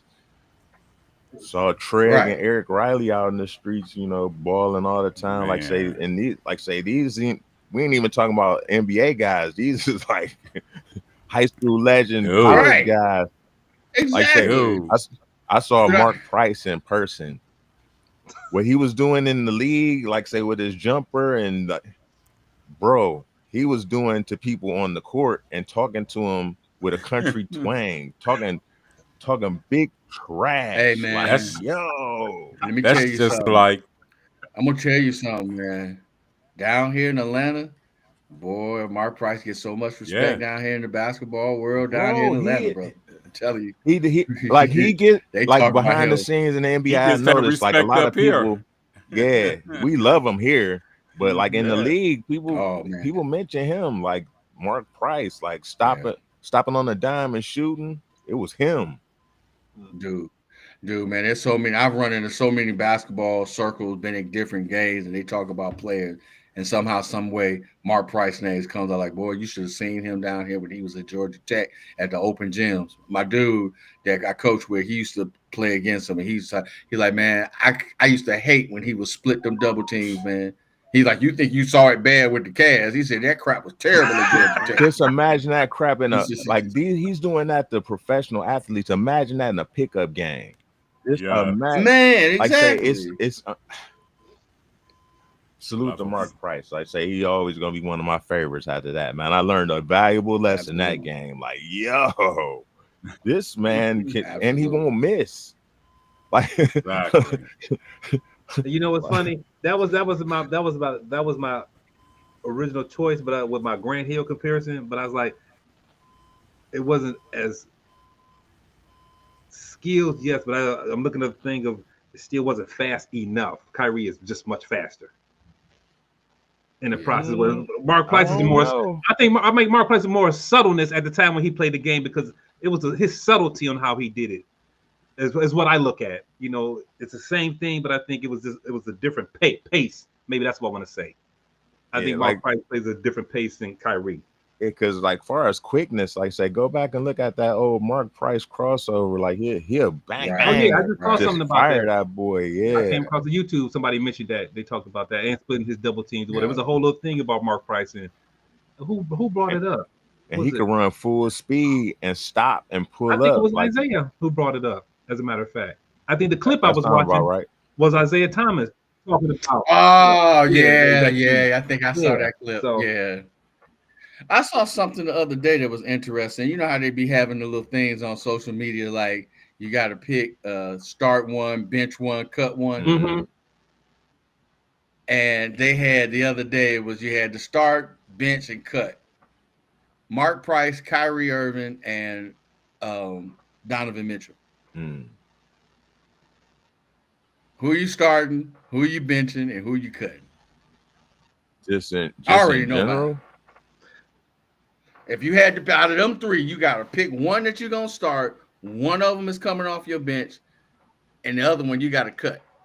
You can't keep. Well, I you mean, can keep I two. would have to go Kyrie, Mark, and then I'll have to cut Don. Okay. Unfortunately, I'm starting Mark, benching Kyrie. Okay. So sorry. yeah, Spider. however you want to spin it. Like say, Donovan will be the Right. odd man out. Unfortunately, Yeah, you're gone. And no slight to him, but like say, like Mark Price could shoot the lights out, and Kyrie can finish. I just watched somebody was talking about this man. Oh, it was J.R. Smith with Melo and them. He was talking about how Kyrie is the only dude he ever seen that can shoot with either hand from all three levels. He can shoot the three with the left, the mid range, and the. I was like, yo, that's crazy. That is. I saw that. Like, yo, salute to Kyrie. I wish he would have never left, man. I would have. We might have been a dynasty out here. Okay, so when Yeah. so the thing But about I think you brought this up too. Remember when Kyrie did left, and Dame Lillard was like, "You tired of going to the finals?" Yeah. you, think, Mhm. you think the opportunity if they could have went straight up or whatever? Do you? And sometimes I guess that's the one thing I will say with LeBron. Says you know what, with that dude, I got a chance of going to the ship, and I've never been there before. I think that for some players, depending on that player, like if that was the mentality, he says, okay, well, Kyrie just left or whatever, we need somebody to fill this spot, and Dame says, oh, you tired of going to the finals, nigga? I want to go. I'll come play. Back then, Dame would have been the only person I would have traded Kyrie for. Back then, Yeah, that would have been fair. But how much more driven or how much of, but then once again, then now you're playing with LeBron. There's a difference of seeing somebody play with LeBron, I guess, and actually playing with LeBron. How much do you think that, let's say if that did happen, did they still get to the ship? I think Dame would have got his rock if they'd got to the ship, though. Okay, that's what I'm saying. I think they still get the ship. That team still won the championship without Kyrie. Wait a minute. Yeah. But do you think with Dame on that team, like I say, we go back to that situation. Kyrie says, this the structure is set up or whatever. Kyrie says leaves and says, I'm gonna go play for Boston. Dame Lillard says, well, you tired of going to the championship? I want to come play with the Cleveland Cavaliers. That team still gets to the ship. Do you think that? I don't care what nobody said. That I think because the team he took to the ship was without Kyrie. You put Dame on that team. That 2018 team. Good Lord. Yeah. Oh, so basically what you're saying is if you swap Kyrie out with Dame Lillard, do they still win and get to the ship? Or do you think that Yes, affect or does the pressures of playing with LeBron affect Dame? Nah, I won't go that far, but because No. of his eagerness, I think because they his eagerness still to be like, will no, win. like, I want to go to the ship. I want to play. yeah, I but say it like this. Is it a mental thing? If they had to play that Golden State team, it wouldn't have mattered who. With KD, Okay. Curry, Thompson, Draymond. like It'd no still diss to Dame, but I don't think Dame is. I You don't don't think they think would have Dame is beat on him? Kai's level, and I agree with Keith. I don't think they would have been able to do it. I think I they don't could have think got he's there. on Kai's level, I think they but could have Yeah. got there, but they wouldn't he have won. still has. Correct. I think they would not only would have got there, they still would have won. He may not be as skilled wise as Kyrie is, but Dame has enough skill set, enough in his bag to give the same type of production that will be needed to get to the promised land with him. You know, I still think that he may not have all the skill set of Kyrie, but he still can go out there and at any moment give you 40 to 50 if he needed to. Yeah, like I say, it's no slight He to has him, that. Dame but has like I that say, skill but set. we only Yeah. got one with Kyrie, so it's like it's hard for me to say that. Well, he left before we could see if we could have did more because he was stuck in Yeah, his no, own we head. you know He that even part, says yeah. this But now. like I say, we throwing a lot of stuff. Like say, first Yeah. of all, like how is Dame gonna be able to get to the Cavs? Like let's start Oh there. no, yeah, And no. then, like I say, and I was then- So you do instead of trading him. So instead of trading him to Boston, you Yeah. trade him to Portland. I was just doing a weird scenario Portland that the NBA for would just Dame. set up that way. Right. Just somehow Dame is here and Yeah. Kyrie is gone. right, yeah. So like say, level set that, and then like say, I don't think it would be a lateral move at best. Like I agree with you that Dame does have some skills that would translate Yeah. it, but the two things that would have worked against him here would have been his defense, which Kyrie couldn't play defense either, and his size. And he's actually smaller than Kyrie. So Okay. And you got to think you're going up against Golden State with Kevin Durant, correct. Steph, But at the same time, Draymond. you talk exact, but still, I still think the same pressures that Kyrie put on Golden State, Dame still could put that same type Oh yeah, of we pressure agreeing. on. That's You know, let's I be just clear. beg the difference. No, I we won't agreeing. agree. I just still think I'm a disagreeing with y'all saying y'all don't think he can, and I'm saying that I think they could have.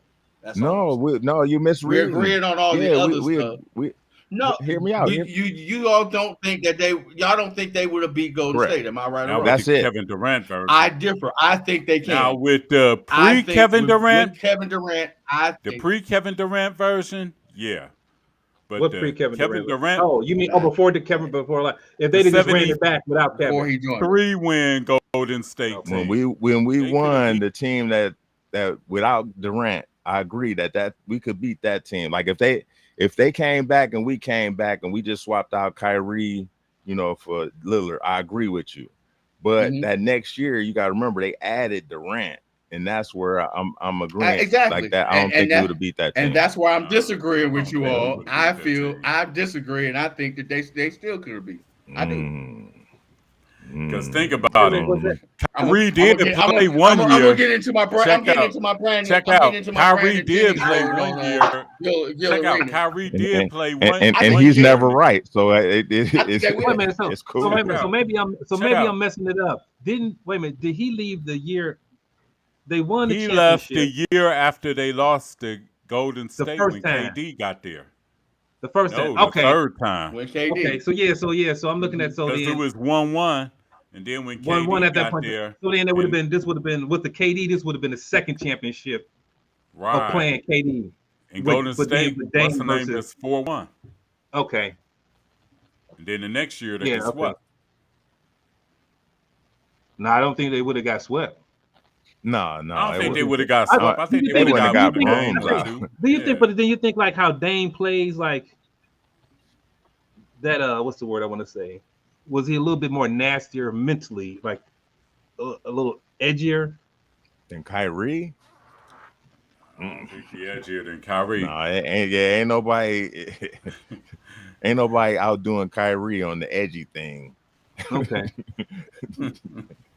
Like that dude got the Mamba Kyrie went to the like, he wanted check to out. He kill. went to the Kobe Charm school. Yes. Yeah, and that's what I think. So you don't think Dame would have had enough of that?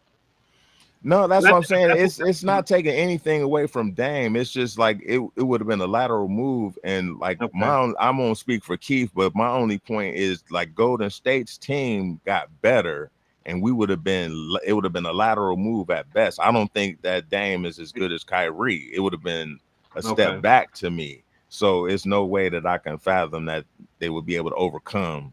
Okay. You know, they proved that they didn't do it before. You know what I mean? That's all.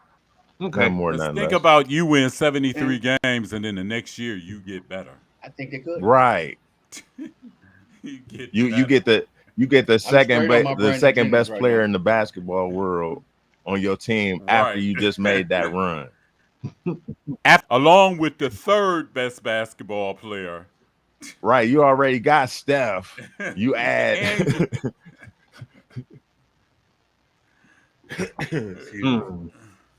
That's all. That's all. I think they should have just came through the Ritz, hit him with the bell cart. As many times I wanted to hit Jordan. Check out. They turned into the Justice League. They went straight Avengers on us. I still feel different. I still think that's fine. I still think they could have. Hey man, when I was little, I believed in Santa too. Good guy. We all right. did. That's what We all did. Hey, That's a bad analogy. Next one. Come on now.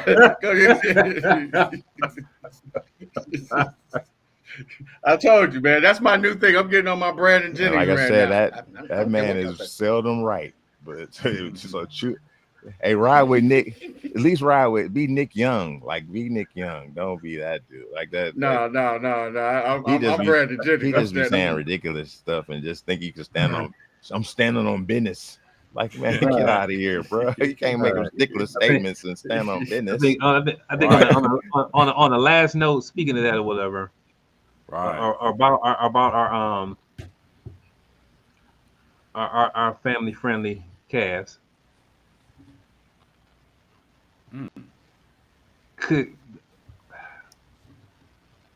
Is it possible this year could be the year, or it would just take too much? I'm gonna say it's not that much, but is it possible?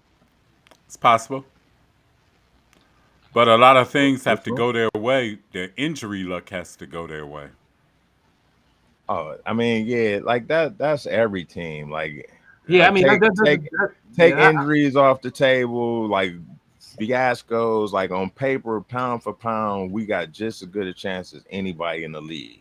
Period. It's no. We just need to play basketball. We got our team is coming back. Play with cohesion. You think the additions have helped? Yeah, we still need a big man, but I think Lonzo being a bigger guard is going to give us a few more flexible things, and him being more athletic than my man, what's his name? I'm having a brain fart. Him, Tyrone. Yeah, Tyrone. Tyrone. He's a little more athletic. He's a little more He's a better facilitator. He's going to be just better. Once again, if injuries, like if he stays healthy, he's going to be great. Nance, I think, was a sneaky good pick because he can shoot and he's a hustle guy that doesn't need the ball. So he can rebound too. Thank you. So we're good. We just need a guy with size. If we can get another big man that's just a grunt worker that's just out there, just 7 foot, 260 pounds, just grabbing rebounds and blocking shots. Now, do you think no other team? There's one out there that I think they should get. I mean to cut you off, Dave. Let's go over to the big three, man. Go get Dwight Howard. Bruh, I've been saying that for a whole year and something. Talking about that, man. Just go get Dwight. The NBA got him banned, man. I've looked into it. You really think so? Yeah, it's the NBA against him. It's because it makes no sense. Yep. He should have been on our. He should have been on our roster last year, and I definitely feel like he should have been there this year. So I agree with you all the way. So with that little thing, like, so do you think the team can get? they ain't got to get meaner, but I don't know what it is. Because they are what they are. But but it's like what we have is what we have. Anything we're gonna get to that point is gonna have to be added. I think what it is with the Cavs, they got to stick to the plan, to the system. Okay. Because think about this. In the last game against Indiana, 19-point lead, what was they doing? Passing the ball, getting the ball to Mobley, getting the ball to Allen, spreading it around. When Indiana came back, that's when the Cavs start jacking up all his shots and everything. They quit playing Kenny Atkinson basketball. They got to do what got you to the dance. But do you still think the league itself still thinks, and even after that comment, after the watching the Kevin Durant, when Kevin Durant was on there with LeBron and what's his name? Come on, preacher, come on, preacher. That's what I was waiting on. Come on, preacher. I already know at where the you end of the day, the Cavs. I think the league itself says, you know what? We know they are talented. I still think they're soft at their core, but as they said or whatever, they still think that Garland is the biggest liability. Their size. I think they just look at their size as being the biggest liability, and I can pick on the two guards. And I don't think they have a mental capability to get over the hump. I'll say this. I think Donovan is there where he wants to get over the hump, and Evan is a little bit behind him. But it's got to be a team effort. It's got to be a team effort. Okay, let me ask you guys this. Now let's talk realistically. Like say we just gave the whole, Cleveland media spiel. Got it. These guys are soft or whatever. What part of basketball do these guys really have to be hard about? No, that's what I mean. I'm just asking, like I say, because I always hear people be right, or maybe it's how. No, it's not you. Like say, I'm just asking the question. Like say, just because I hear this all the time. Like say, we're soft. Where do we need to get tougher at?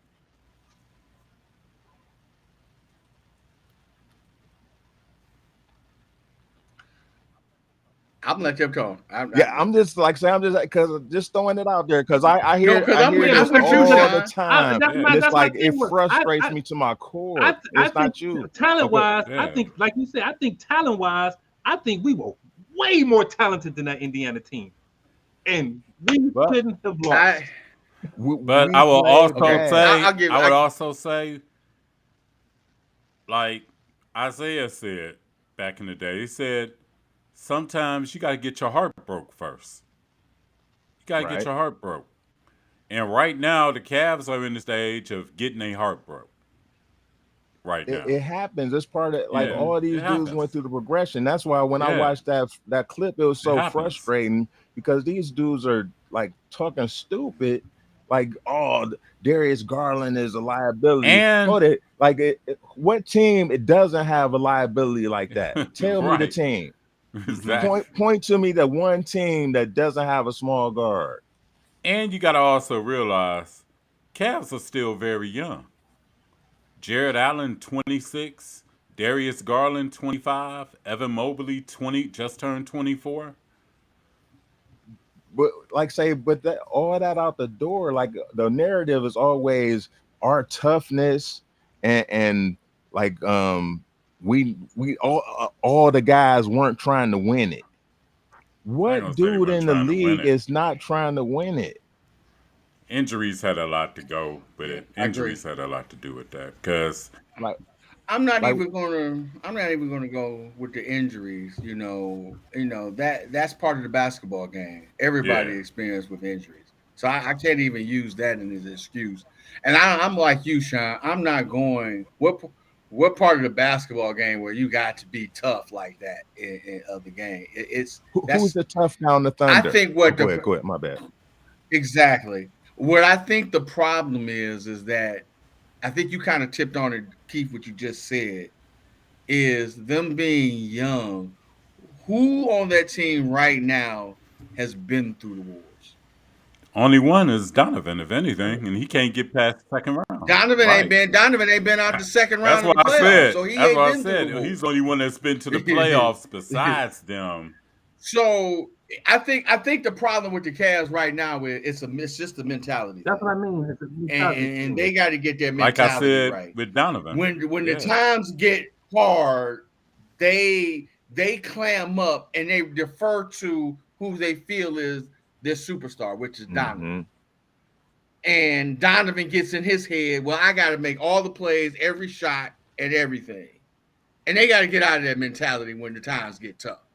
I don't want to hear about the height thing because they lost to a team that part of the reason they were so successful in the finals was because of the shortest guy they got on their team, and TJ McConnell. Thank you. Yeah. So a height thing ain't got no deal with it. I think it's a mentality thing when the situation gets tough. And when Indiana started playing a little bit more aggressive, it gives you a sense of, oh, the Cavs ain't tough. But no, it's a mentality thing. Just like on defense, it's an effort thing. Check out. That's what I was saying. When we get earlier, the situation gets tough, they don't have the mental capacity to, all right, we need to take this to another level, or we need to do this. It's like, oh, smack. They just beat up Garland. Oh, smack. They just punched Jared in the ribs, and now he broken ribs. What we going to do now? Go back to what you've been doing. They got you to where the 60-something wins. Moving the ball around. That's what I was saying. Space and all that kind of stuff. It's a mentality thing. I don't think they need to be. They tough enough. Just I'm just thinking they need some kind of veteran that's been through the wars when the going gets tough. They can rally the troops. When the 2016 we was making that run, LeBron has been through that kind of stuff. Kevin Love, all the people they've been through that stuff. Mike Miller, James Jones. It was guys that when times get tough, all right, we can come together. We know what we need to do to focus on things. We ain't got that right now on the Cavs. Right. When the things get tough, what we gonna do? Oh, let's give it to Donovan. Yep. That's our superstar. What can you do for now? With I guess the word you use, aggressive, was a good word to use in that part. Mm-hmm. Now, after the incident that happened with DeAndre Hunter and what's his name when they got into the little thing, Mathurin. Yeah, and Kenny came out after that. Kenny as a coach doesn't like it. He didn't like DeAndre Hunter's reaction to it because he felt like you have to be above that. So how can like I say, this is a mental thing. What will it take for them to be this experience of being above that to not? Because if you're taking it at the head and the head is that way, and it's no, I guess I'm another. I can't fight aggression with aggression. But what do I fight? I think you can't. That's Sun Tzu. You can't. You can't. That's irrational. You're not supposed to. But so many people do that. Like say Kenny is absolutely right. Like say if they're being overly aggressive, the wrong thing to do is try to match their aggression. No, you let them fall into our trap. At that point, at that point, we use the trap. You use that aggression against them. To say at the end of the day, yeah, you can be aggressive, but I'm still better than you. Like you said, go back to our game. We don't go to their game. That's what Chicago did when they. Okay, I'm gonna use your aggression against you. You gonna overplay this? You gonna overplay this play? Well, I'm gonna exploit that because you overplaying this. That means you're underplaying something on the other side. We're gonna only hope that mentally they've learned from that. Because to me, that's the only thing. That's the only thing. That's my thing. It's like he said earlier, you gotta hurt, you gotta feel the pain. We gotta go through some things, and we spent the last 2 seasons going through some things, and now I think everybody wanted to win, but the word is urgency. Like that's the one word they use in the media that is definitely applied to us. We need to play with urgency instead of just playing. Going through the motions. They're together for the next 55 years. I don't think it's to me it was urgent. I just wanted to know: are we moving forward for the pitfalls as a team? Are they going to be? I think you just hit on something, Dave. That's a good question. I'm gonna ask you this: how much longer is this team gonna be together? Well, was it 2 At years? least two years. At least 2 I years. say 2 years, if anything, 2 years. Yeah, everybody's locked up for like 3 and 4, but like 2 years. Oh, this was the beginning of that lockup. Yeah, like Well, everybody's yeah. locked in No, I'm for just- 3 I years. think the I'm just- only one yeah. still that would probably be coming up would probably be Darius Garland, probably. Nah, 'Cause he got his Darius deal in I'm not 3 even worried. years. It's like Hunter I'm in not- 2 years. Evan Yeah. just signed a long. Yeah. Don So long. let me add this. I'm not necessarily referring to what the years they have on the contract. I guess I'm more referring Who's gonna be to here? is how long do you keep this core together and still having the result that we keep having these last couple I'm gonna let Kobe. No, Do it's- you keep I'm doing gonna- this through the rest of their contract, no. or do you try and make a move to try and get over that hump where you break up this core? No, they ain't gonna break a little up. bit? No, I'm just saying. my answer is still the same. It's gonna be 2 or 3 years, and the first dudes to go is gonna be like Hunter and dudes like that on the outskirts. Like they're not gonna break up the core four. See, I think differently. I think if we have another outcome next year, the way we've had the last 2 years, somebody might get traded away. That's just Like say that all sounds good, but like it would be dependent on what we would get in return. And like just under And the that's Darius why- Garland example, we see that we're not going to get the value that we need, so it won't even make sense. And in my opinion, And the reason why I add into it is because how long is Dan going to be willing to stay in that second apron?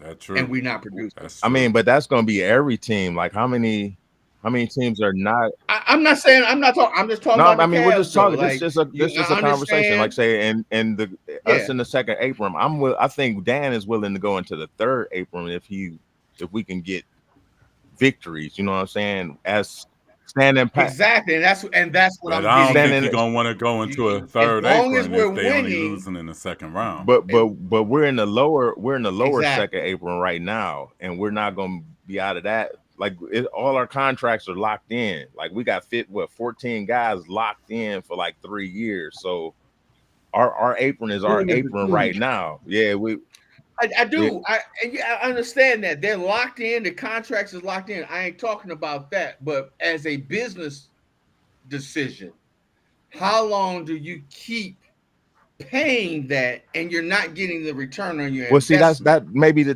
better question to clarify what you're asking is what do you think that they would gain from getting under the apron?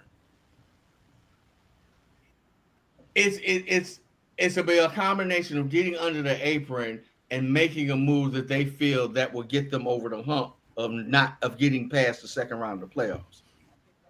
I think that's the problem. The key there is that everything else is lined up and set in stone. If we were making it to the Eastern Conference Finals, if we're making it to the championship, I wouldn't even be asking this question.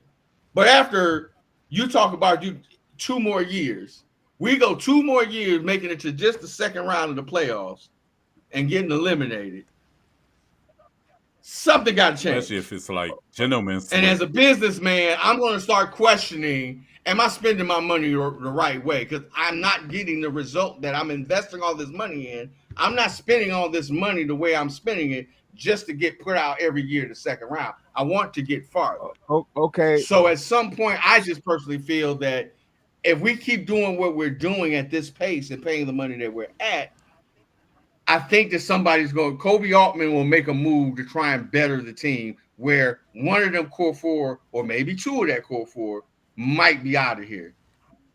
I don't think that they should do it, but I just have a feeling from a business standpoint. But see, that makes no sense. Like say you gave us the case for like, you know, that they should do this to make the moves, but then you say that they shouldn't do it.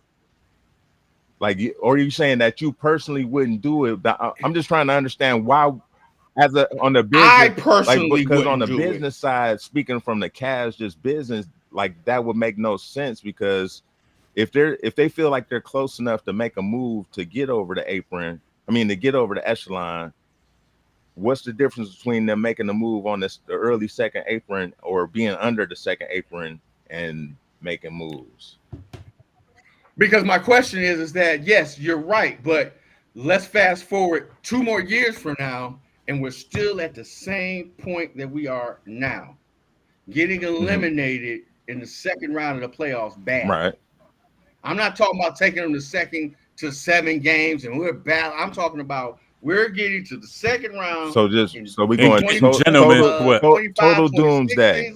And total doomsday. Okay, so in that scenario, so then we have to put the flip side on it. What if we make it to the championship and don't win it? Is that the same scenario? That's a little different because now you're getting closer to your goal. Okay. No, Eric's saying that. Eric was saying basically if they're basically staying stagnant, where it's been the same repeat cycle. Like say next year if they get in the second round and get gentlemen swept again. I think Kobe gonna probably make a move myself. And like you said, these guys are like you said, they like their 2-3 more years. The next year after that, we have the same thing again. They get gentlemen swept again. And I mean, and I get all that, but my question to you guys is, what's the advantage do you feel that getting under the apron is? Because I get it, hey, we need to shake something up. Well, okay, what would be your suggestion to shake up? What would be your first move? If you're the GM, you're Kobe Altman, 2 years from now, we've been stagnant for 2 years. What's your first move? It'd actually be stagnant for 4. It all depends on what's available. Okay. Exactly. Okay. Semantics. Okay. Whatever does that. Eliminate them other two. What would be your move? Let's go to your move. What would be your move? But I think after the version. But honestly, I think after 25, 26, if they get gentlemen swept again and the optics look bad, I think they're gonna make a move. Honestly. Like what would be your move? It all depends on who's available. Exactly, that's what I just said. It all depends on who's available. So you guys will be looking like the trade, like that'll probably be the only way they can do it is a trade. And now with the second apron, all the money got to match. That's all I'm saying. So going back to what I said, everybody's locked in. We're in the second apron. We can't make the moves that you're talking about unless we get under. So we have to let somebody go. But I also see where E is coming from. He's saying, how long is Dan Gilbert going to be willing to dish out that cash like that? And I keep getting the same result. I understand. But my question once again is, what do you think that would be the better move? Staying at the second apron and progressing? I can't answer I can't say because it's a hypothetical. Because, like say, it's no guarantee that we're going to be stagnant for the next 2 years. What if we win the championship next year? What if we make it to the next round? That's what I'm saying. We're just talking through scenarios. And if they make it to the Eastern Conference Finals, they'll probably keep it. They'll probably keep it a buck, keep it the same. They'll run it back because now another step has been made. Like okay, like say, what if they just win? What if they win in the second round? Would that be enough to? You're absolutely right. But my comments are based off of what. Yeah.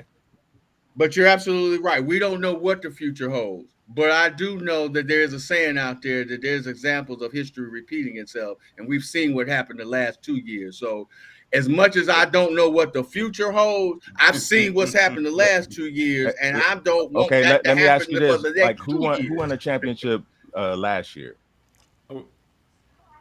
Boston. And who won the championship this year? OKC.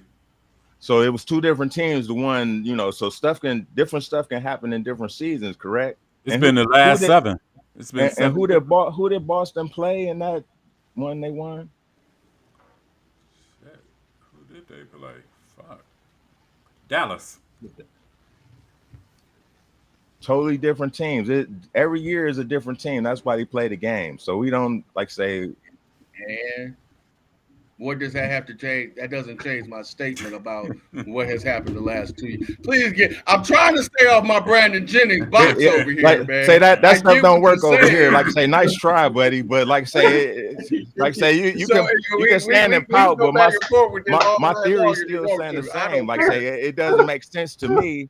Like say, I'm not changing because all you're saying is, hey, we should do something. You can keep throwing out analogies. I agree. We should do something. We should do something. I think from all I'm saying is we should do something. From a business standpoint, I think that if we continue that have the I've agreed outcomes to that that we've had the already. last I've 2 years. already agreed to that, but So why do we keep giving these scenarios about? Well, what about missing championship? It doesn't matter. Did you give a hypothetical? Did you give a hypothetical? And it was a total doomsday hypothetical. If we stay stagnant for 2 years, and we already been stagnant for 2 years, what should we do? And I asked you what you feel like we should do. You guys said we got to wait and see. So my alternative question is, hey, what if we go far? Do you feel the same way? That's all. So and I answered that. I said if they, depending on how far they go, yes, it does change for me. It does. If they make it to the Eastern Conference Championship, they make it to the finals. Yeah, my statement will change. But my statement that I made was based off of what they've done the last 2 years. So we got to dwell in the past. No, this is what we're dealing with right now. I just gave you a scenario. Who won the championship last year? I don't care who won the championship last year. Right now, regardless of who won the championship, the Cleveland Cavaliers still got gentlemen swept out the second round last season in the regular season. Was that the Thunder? Weren't they the favorites going into last season? Last 2 years. They were the favorites. Okay. That's 2 years. All. Like I said, we can speculate. Like say we can't go by the past, and it is what it is. Like I said. Why not? The Patriot history repeats itself. Once again, who won the championship last year? They're not gonna do. I don't care. Then history does not repeat itself in all instances. That's all my point. Lawyers. All I'm asking you is this, Sean. Show me that the Cavs are not going to do what they've done the last 2 years. Like, do I look like a Kreskin? Like, what are you asking me to look at the future? Oh, well, then I'm sticking on my thing. So you do it. You prove to me that they're not going to win the championship. We got 8 minutes left, fellas. see, that's what Brandon Jennings type dudes run. They run from the truth. You can't run from the truth. Sorry, buddy. It don't work. You can't make me change my mind. You can't make me be on camera. That's the beauty of this kind of stuff. The fans will see you pouting, and then they're gonna be like, "Wow, Sean really did break down his points, and he just really ran from that. He could have just answered." Yeah, at the same time, it was like, yeah, I would have did the same thing. I would have left too. Sean ain't I'm listening all the way. I'm listening too attentively. Actually, that's what. Now I just want the Cavs to have a no, but like say it's all a scenario. That's why I say everybody. Anytime we discuss anything, it's always the doomsday side of things. Like say we got to discuss the other side of it also. I wouldn't necessarily say it's doomsday. You literally said that we were going to be stagnant. The scenario was we'd be stagnant for the next 2 years. If history repeats itself. That's what we've been the last 2 years. Am I right or wrong? Right. Say again. Haven't we been like that the last 2 years? But does that mean that we absolutely are going to be that the next year?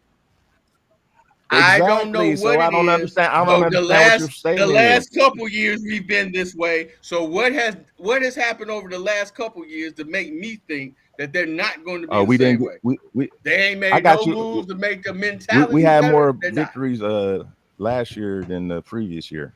That's called growth. Ended up with the same result. You asked for a change. We had positive moves. Like I don't know. Like what? I want a different ending result. You want us to be the champions. I get it. Me too. They can go 41 and 41. If they get past the second round of the playoffs, it's better. I have success. I don't care if they win 72 games and still get eliminated from the second round of the playoffs. It still means nothing to me. I want them to get past round 2. That's all I want.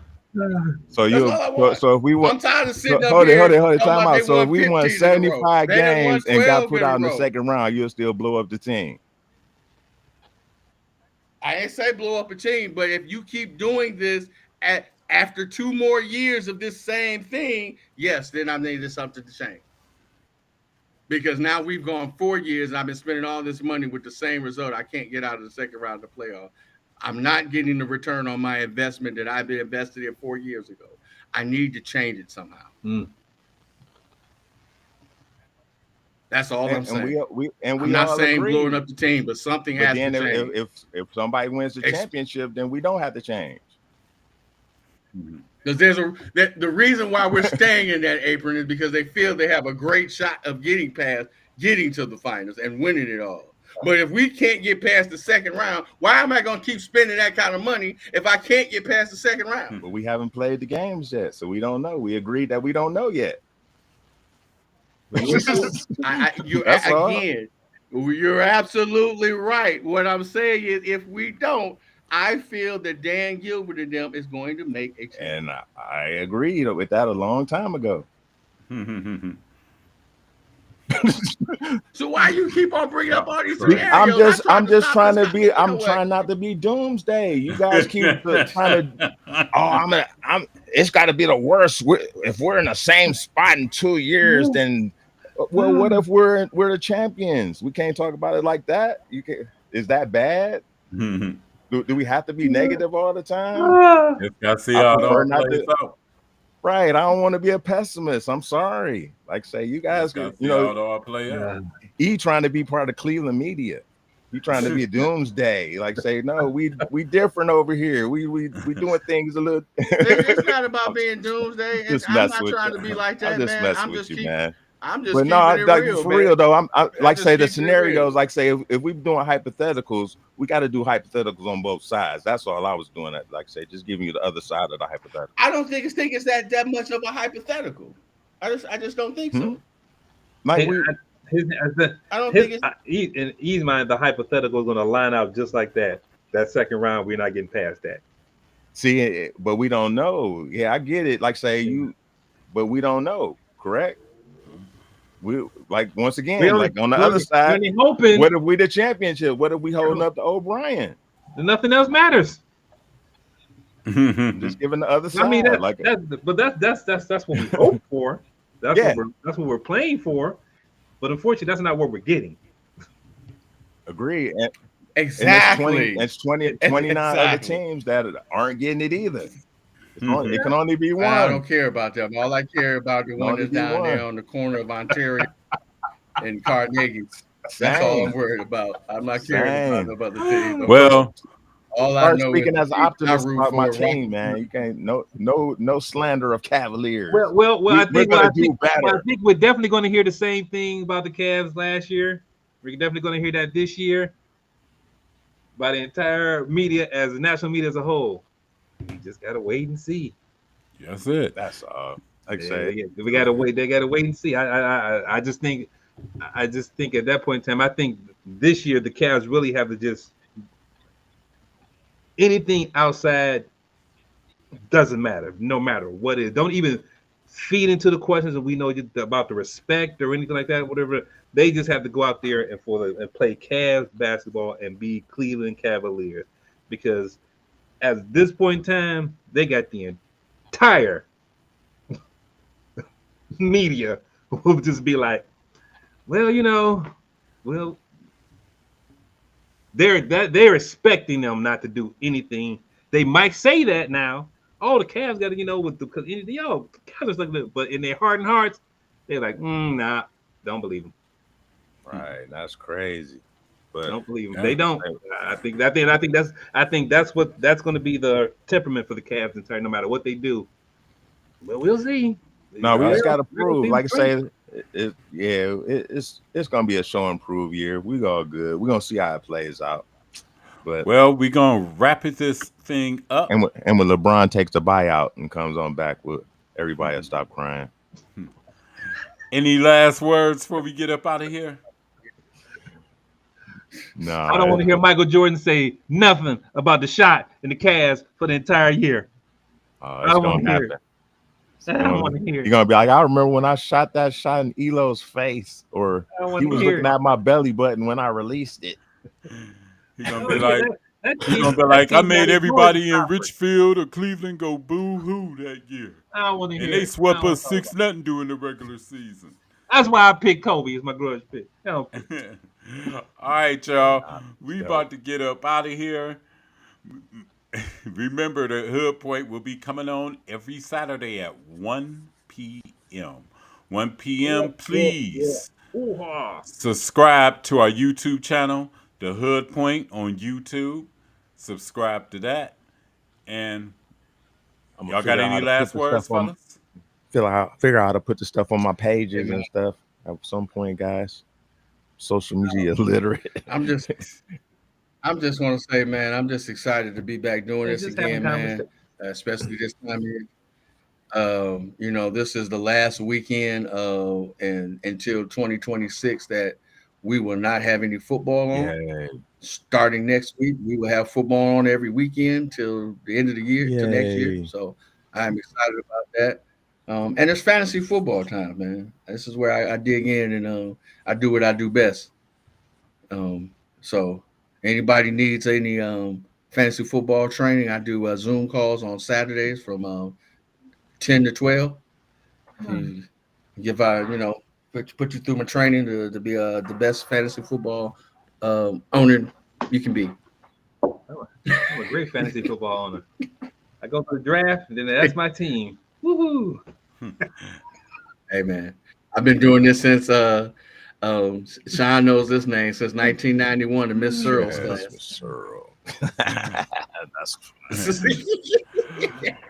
That's funny. All right, y'all. Back to the academy building. No. All right, y'all. Till next week. Peace out. We're out. Peace out. Be safe. All right, y'all. On the 2 hour and 16 minute too. Right. Oh wow, it's been 2 hours. Yes, sir. And 16 minutes. Yep. 216. Yep. Oh, it's time to get my mind right. All right. All right. We out, y'all. I'll let y'all. Peace. All right, guys. Peace.